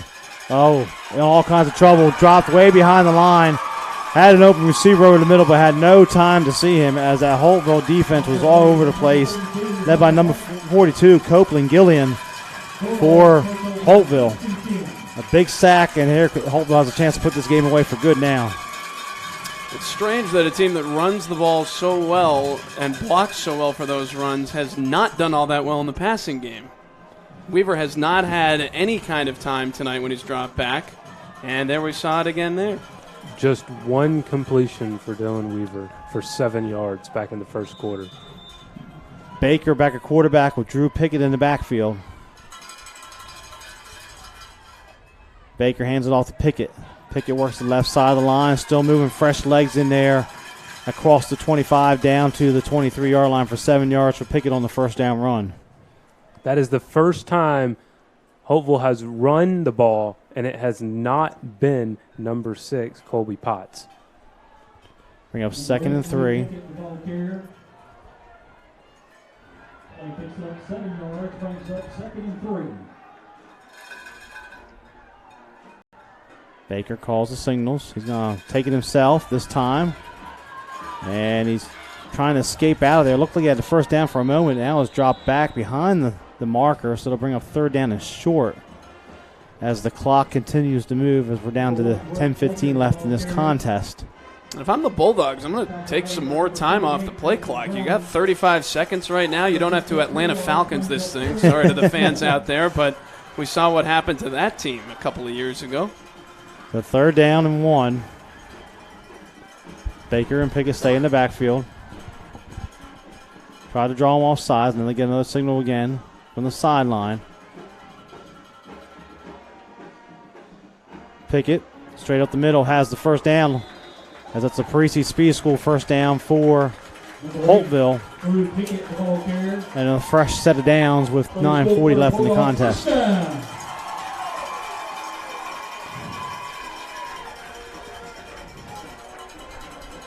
Play clock continues to move. Game clock on the move also. They'll flip the formation. Trips to the right side this time.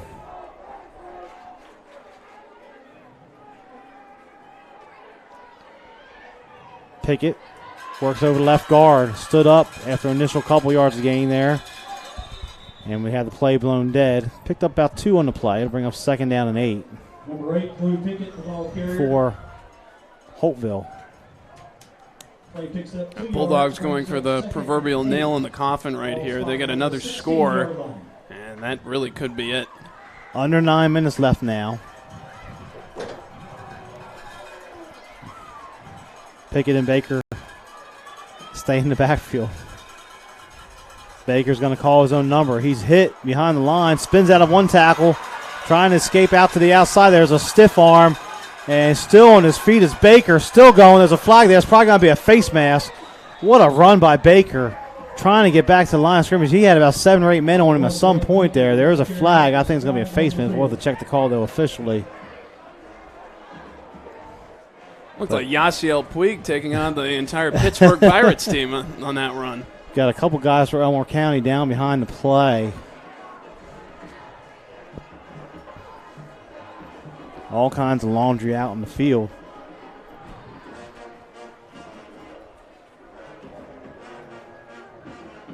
Looks like Nicholas Booth, who was on the ground for Elmore County, a little injured, is going to stay on the field. Oh, a punch. Looked like a personal foul. Personal foul in Holtville. So, and Elmore County has several players down cramping at the moment. So this is a much-needed timeout for them. They got a timeout for injury, so we'll take it with them. The penalty was on Holtville. We'll be back in just a moment. Our score, Holtville in front, 27-14.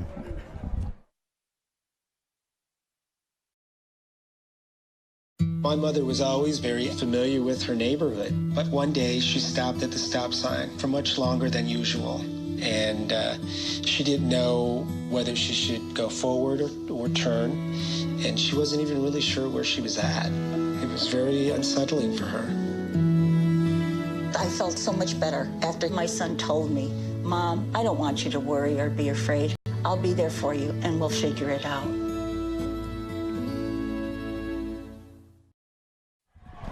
Second and 28 facing the Bulldogs after the penalty is marked off for a personal foul.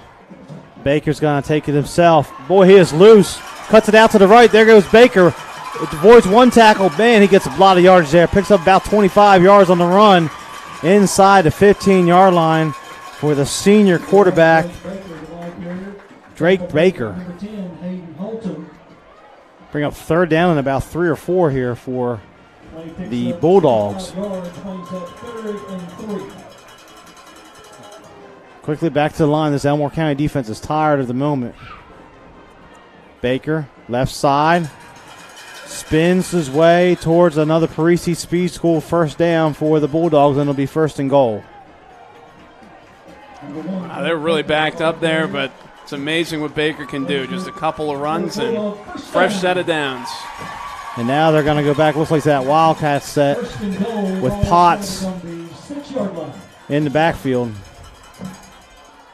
He's had some time to rest, so he's fresh against a tired Elmore defense, like you said. Potts takes the snap, straight up the middle, goes inside the 5, down to about the 1-yard line. So he picks up 5 in a first down run. And another player down for Elmore County over here to our left, stretching out. That's not good. That's their other running back, Brown. Brown, yep. Looks like there's Brown is down on the ground. Elmore County is top of the broadcast. We only had 38 players on the team. We've seen a couple guys get hurt here lately. Both of their running backs, Patrick Brown and Keyshawn Benson, are both limping out there. Benson limping off the field, number 7, playing both ways. Brown was getting stretched out earlier in this same drive. So Potts on the run, takes it all the way to the 1. Benson trying to stretch it out with the trainer there. Both teams ordered to the sidelines. We'll keep it here for the moment. But Holtville trying 1 yard for potentially putting this game away with 7:09 left in the contest, and they have a 27-14 advantage on their longtime rivals from Eclectic, as Brown is able to get up and he's now jogging off the field, which is good to see.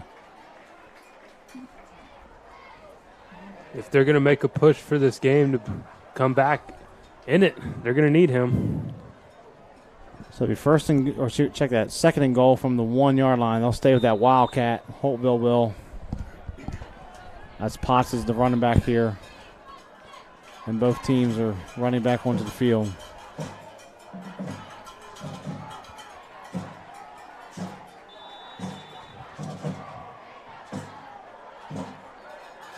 High snap, Potts takes it straight ahead, and he's in for the touchdown for Holtville.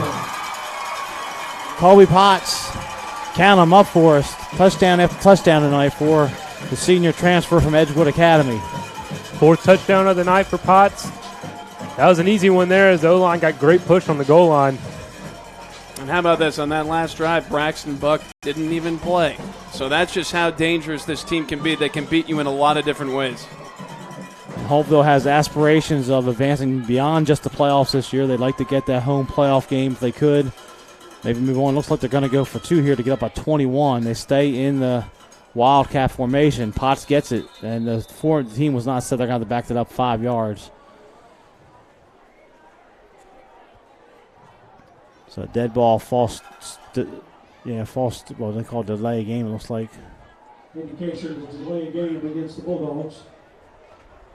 Play clock had 25 on it, so I'm not sure what the issue is there, but maybe they snapped the ball before it was whistled into play. That could be the reason for the delay game. So, how about this now? 20 unanswered points for Holtville after trailing at halftime by 1. So now they're going to switch it out here. Maybe try to throw a pass into the end zone, try to get up by 21. As Buck comes back on to quarterback now. Potts will be with him, 2 receivers. Traditional spread look here. Buck pumps, fakes, rolls right. Throws it over there. Far corner of the end zone. Has a man over there caught on the far side. Complete to Coburn for 2 points, just like that. And our new score is 7:01 left. It's Holtville 35 and Elmore County 14. As you can look at our replay, sponsored by Matt Matthews, protectingalworkers.com. Potts taking it in from 1 yard out. Potts having a good game right now. Like I said, 4 touchdowns. At this point, it's all going to be downhill from here for Holtville. Great poise by Buck on that 2-point conversion, too. He had a lot of time. Good job by his line. Just held his own and saw the guy in the back right corner. So 35-14, Holtville 7 minutes and 1 second away from ending 8 years of frustration. What do we make of these asymmetrical Holtville helmets? Usually I'm not a fan, but I like these. They look pretty good. Yeah. They look good. Nice shine off the lights. Green H on one side and then the white bulldog outlined in green on the other. There was a time they were using Hawaii's color scheme and uniform pattern at one point with the H and the stripes and that. But the Rainbow Warriors. Yeah. So they'll kick it off here. Oh, it's on the ground. And nice job, nice recognition by Elmore County to get on top of the football. Number 5 on the recovery. Cody Hamburger being a very alert player there. So the good field position here for Elmore County. Boy, Holtville trying to step on Elmore County's neck while they're down right there. If they get that back, oh, man. So 6:58 left. 1st and 10 for Elmore County. Great field position. Their second best starting spot of the night, except with the exception being that turnover late second quarter. Will stay in the wing tee. Good sign to see Brown in the game. Greer goes in motion to the left. We got another quarterback. Ward's going to try to throw it, and he has no time, and he goes down for a sack. So they switched quarterbacks, put Brody Ward in there. We saw him in warm-ups in the game throwing the ball around. He looked good. He had a good arm, good strong arm. I mentioned he might come in during this game. He did play a little bit when Dylan Weaver was hurt earlier in the season, so he has experience. See what he can do with his arm. So 2nd down and 15. Inside handoff, double handoff here to Greer. And he might have made it back to the line of scrimmage, and that's it. Bring up 3rd down and long for the Panthers. Just rewind all the way back to the opening drive. It looked like Elmore County was going to run away with this one. A lot has changed, though, here in the second half. This will be, and after this play, we'll have the heat timeout.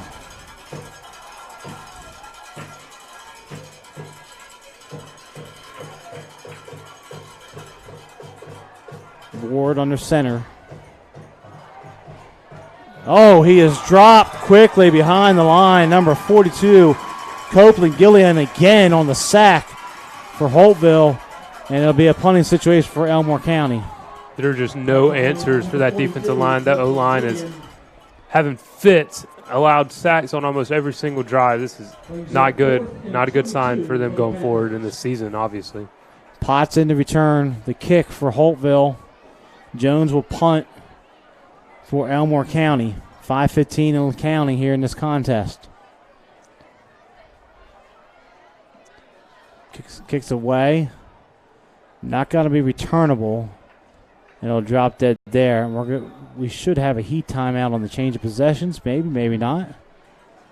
That's all right, too. I'm not going to complain about that. So 5 minutes left exactly here in the clock. We saw this happen last week at Catholic. Then they took the heat timeout with 4 minutes left. And we're going to get the heat timeout, so we're going to take a break with them. I shouldn't have said anything. That's my fault. I jinxed it. So our score, Holtville 35, Elmore County 14. We'll be back in just a moment. Zona Rosa Hillwood Mexican Cafe, located on Zelda Road, minutes from downtown Montgomery, is one of the area's finest Mexican restaurants. From our great lunch selection and value to our tablecloth and candle evening atmosphere for dinner, La Zona Rosa has something to offer all connoisseurs of fine Mexican dining. Come on down today and enjoy some great Mexican. La Zona Rosa Hillwood Mexican Cafe on Zelda Road, minutes from downtown. And welcome back here to Slap Out, Alabama, where Holtville leads at 35-14 over Elmore County. My name's Kane Young. I'm here with Joseph Sims and Chris Adams-Wall, and it's a game where the second half has turned completely in favor of the Bulldogs after Holtville trailed at the half 14-13. Looks like they got a sack chain down there, too, on the Holtville sidelines. See that? Looks like Buck's in a quarterback. Hands it off to Pickett. Pickett tries to pick his spot and twists his way out towards the 45-yard line as the play is blown dead. I don't know if he was officially get down. They stopped his forward progress as the clock moves down towards the 4:40 mark in this contest. At this point, Holtville would like to salt this game away, get out of here without any injuries. And I'm sure we'll touch off a big celebration here in the community. Last year they were extremely close to winning that game over in Eclectic. Overtime loss, 42-35. So, you know, they've had that on their mind for a good while.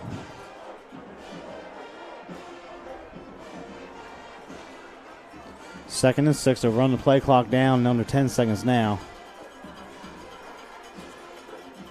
Pickett gets the handoff. Comes near side here. Gets a couple yards. Looks like Hamburger on the top tackle for Elmore County. Or check that. That was number 2. Nicholas Booth making the tackle. Excuse me. Thought it was a 5. It was number 2. Nicholas Booth making the play. We called his name a few times tonight. So it'll bring up 3rd down and 2. As we are 3:40 remaining in the contest. And Holtville in no hurry, just trying to run this clock out. 8 straight losses against this opponent coming in. That is about to be snapped. Good motivation for him. Pickett gets the call again. Trap behind the line, and this time it's Hamburger making the play as some flags come in. I think it's going to be another face mask. I think you're right.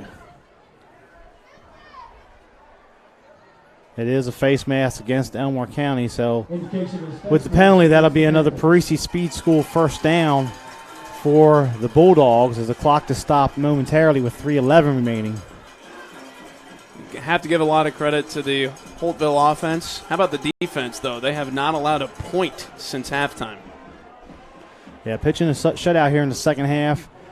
They came out, they got the score, got the 3 and out, scored again, and the Holtville defense has been paying rent in the backfield on the passing situations for Elmore County. They've been living back there in this second half and most of the game. So it'll be 1st and 10 at the 45 of Elmore County. Clock ticks under 3 minutes here. They still have 10 on the play clock.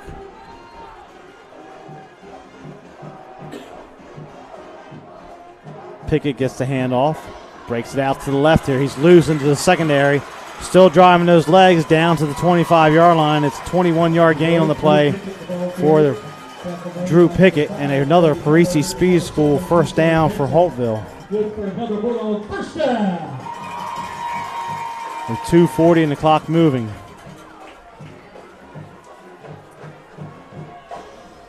Holtville obviously running the clock down here. Interesting to not see Baker out there at quarterback, since he is the more running style quarterback. It's been Buck so far. Holtville content to run this play clock under 10 seconds again.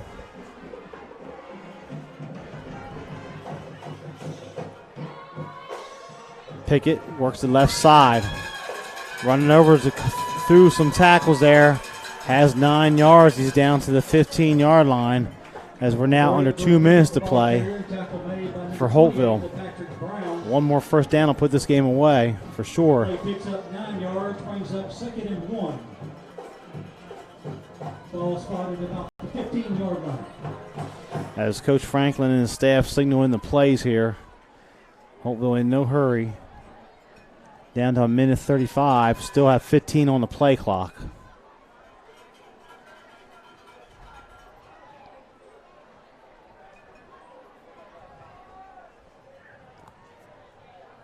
They snap it with 5. Pickett, again, left side. He's loose. May go all the way. Knocked down at the 5-yard line, but he has enough for another Parisi Speed School first down run for Drew Pickett, and it'll be 1st and goal for Holtville. We got an injured player. I think Pickett, he landed on top of the football. May just have the wind knocked out of him. So there's a timeout momentarily with 1:12 left. So we'll take a quick timeout with them here. You're watching the Extermatech Pest Control Game of the Week. State Burglar Bars and Ironworks Incorporated is a locally owned and operated business in Montgomery, Alabama. And we've been in business since 1985 and served Montgomery and the surrounding counties with burglar bars, ironworks. Our philosophy is being honest, dependable, and treating each customer with respect and selling a quality product at a fair price.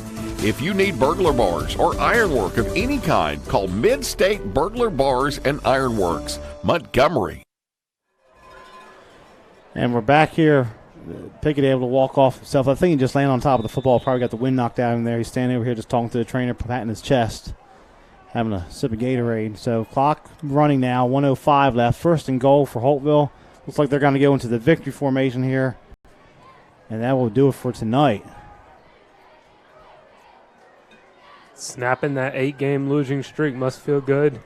To just kneel down right here and watch the clock hit double zeros. So Braxton Buck takes the knee.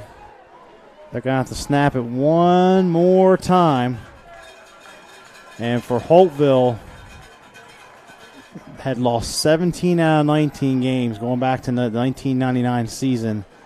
This will be a sweet victory for them. They'll move with another big win here in region play. Next week they travel non-region game to Dallas County. And that will do it. And now some pushing and shoving after the game. We don't need any of that now. Let's just get in line and shake hands, get everybody separated here. No need for that. A good hard-fought contest with both teams. But the clock is going to hit triple zeros on our final score tonight on the Extermatech Pest Control Game of the Week. It is Holtville snapping that 8-game losing streak to Elmore County, 35-14. We're going to take a quick timeout. We'll be back in just a moment to wrap it up with our sponsors in just a moment. Mid-State Burglar Bars and Ironworks Incorporated is a locally owned and operated business in Montgomery, Alabama. And we've been in business since 1985 and served Montgomery and the surrounding counties with burglar bars, ironworks.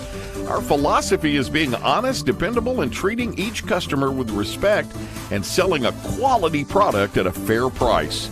If you need burglar bars or ironwork of any kind, call Mid-State Burglar Bars and Ironworks, Montgomery. Extermatech Pest Control is a small, passionate, and powerful team. If you have bugs bugging you, join the Extermatech family and have peace of mind that comes from the expertise of a professional company and enjoy their personal service. Extermatech is locally owned and operated. They've been bugging the competition for over 15 years. Each and every customer is important to them. Customer service, their number one goal. Call Extermatech 334-209-4590. If you're injured on the job, the law requires your employer to pay your medical expenses and cover your lost wages for any work-related injury.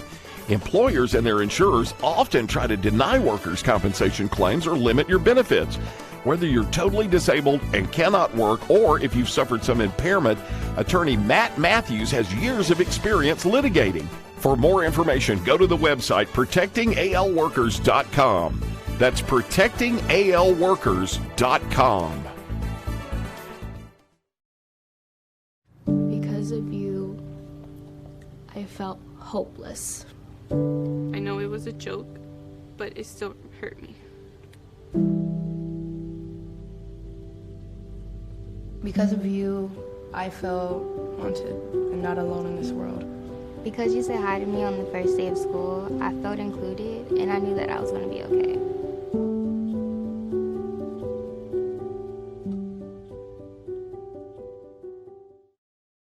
I had a dream, a beautiful dream.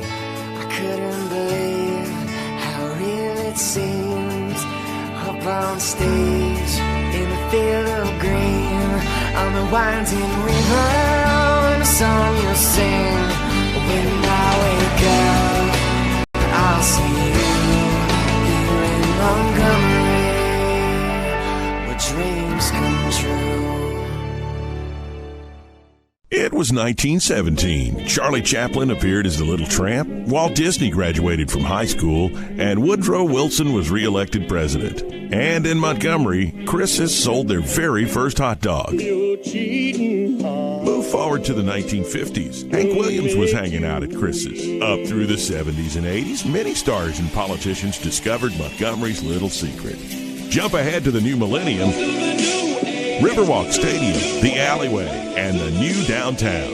It's now 100 years later, and Chris's is still serving their world-famous hot dogs at 138 Dexter Avenue. How long has it been since you've tasted the city's most famous hot dog? Make Chris's part of your family history. Still family-owned and operated, Chris's makes every hot dog and hamburger to order. Take Chris's to your next party or event. Call-in orders are welcome. Online at chrishotdogs.com and on Facebook. Chris's Famous Hot Dogs. Taste the tradition. Hi. You think you're probably sober? Yeah. But you're thinking about taking the back roads home just in case. Why would you do that? Probably okay isn't okay. Call a cab, a car, or a friend. Good choice. 97.9 Jams, the new home of the Ricky Smiley Morning Show. Hey, what up? This your boy Ricky Smiley from the Ricky Smiley Morning Show on my new home, Montgomery, the Gump. ASU, what's up? Throwback Quickie Mix at noon, the live drive at 5, and Top 5 at 9. Your favorite jams are on now. Drake, Rihanna, T.I., Nicki Minaj, Chris Brown, and Beyonce are all at 979jams.com. And on your radio at 97.9. Tune in and turn up 97.9 Jams. La Zona Rosa Hillwood Mexican Cafe, located on Zelda Road, minutes from downtown Montgomery, is one of the area's finest Mexican restaurants. From our great lunch selection and value to our tablecloth and candle evening atmosphere for dinner, La Zona Rosa has something to offer all connoisseurs of fine Mexican dining. Come on down today and enjoy some great Mexican. La Zona Rosa Hillwood Mexican Cafe on Zelda Road, minutes from downtown.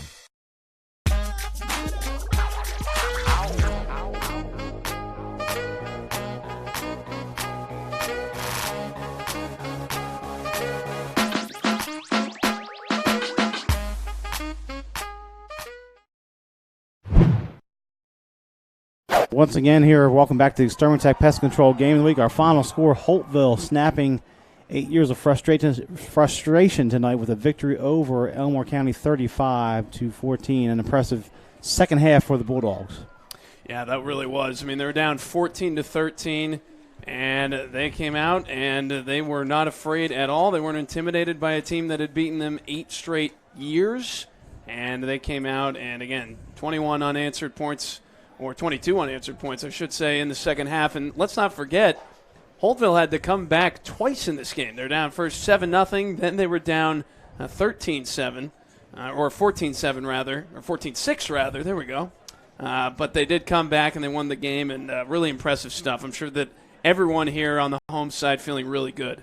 I think the biggest key in this game will be the depth difference on the teams. I think you saw that in the third and fourth quarter with Elmore and some of their players getting really tired and just really getting pushed around in the trenches out there. So we'll take a moment here to thank our sponsors for tonight. Once again, our title sponsor, Extermatech Pest Control. They have been bugging the competition for over 15 years. Call Extermatech 334-209-4590. We will thank Attorney Matt Matthews of ProtectingAlabamaWorkers.com. You get the benefits you deserve. Visit ProtectingAlabamaWorkers.com or call 334-721-4878. Mission Fitness and Performance Parisi Speed School of Montgomery. They have been find out why Parisi Speed School has been the industry leader in sports performance training for 27 years, located right here in the River Region. Call Mission Fitness and Performance at 334-318-3639. Visit missionfit.com. The Hank Williams Museum, located in downtown Montgomery at 118 Commerce Street. Learn about the life and legendary singer and songwriter Hank Williams. Perhaps large gift shop groups are always welcome at the Hank Williams Museum. We'd also like to thank Chris's Famous Hot Dogs, celebrating their 102nd year in business in the capital city, located just down the street from the state capitol on Dexter Avenue. Call orders in advance at Chris's 334-265-6850. And here's Chris with the rest of our sponsors. Yeah, we'd also like to thank Midstate Burglar Bars and Ironworks, a true work of art. Call Midstate 334-313-9015. We also want to thank La Zona Rosa Mexican Cafe, which is open Monday through Saturday. Call 334-274-1153. We also want to thank Delta Printing and Sign Company. When you need signs, printing, direct mail, let Delta do it. Call 334-271-COPY. And we also want to thank our media partner, the stations of Blue Water Broadcasting. Call them today and let them help your business at 332-244-0961. And one final sponsor, Mac the Camera Guy. For all your photo booth needs, visit macthecameraguy.com. For weddings, corporate events, proms, etc., birthday parties, macthecameraguy.com. So, once again, we'll wrap it up here. Our executive producer here on the Montgomery Sports Network is Stephanie House. Our director is Tommy House. The technical director and replay operator is Stephen Mock. On camera tonight, we had Nathaniel McCall. And in the booth, we had Joseph Sims along with Chris Adams-Walls. Good to have both of you guys with us tonight here. My name's Kane Young. Our final score, once again, from Holtville. It's Holtville 35 and Elmore County 14. Next week, we'll be in Wetumpka for Wetumpka hosting Prattville next Friday here on the Montgomery Sports Network. We thank you for watching. We'll see you next week.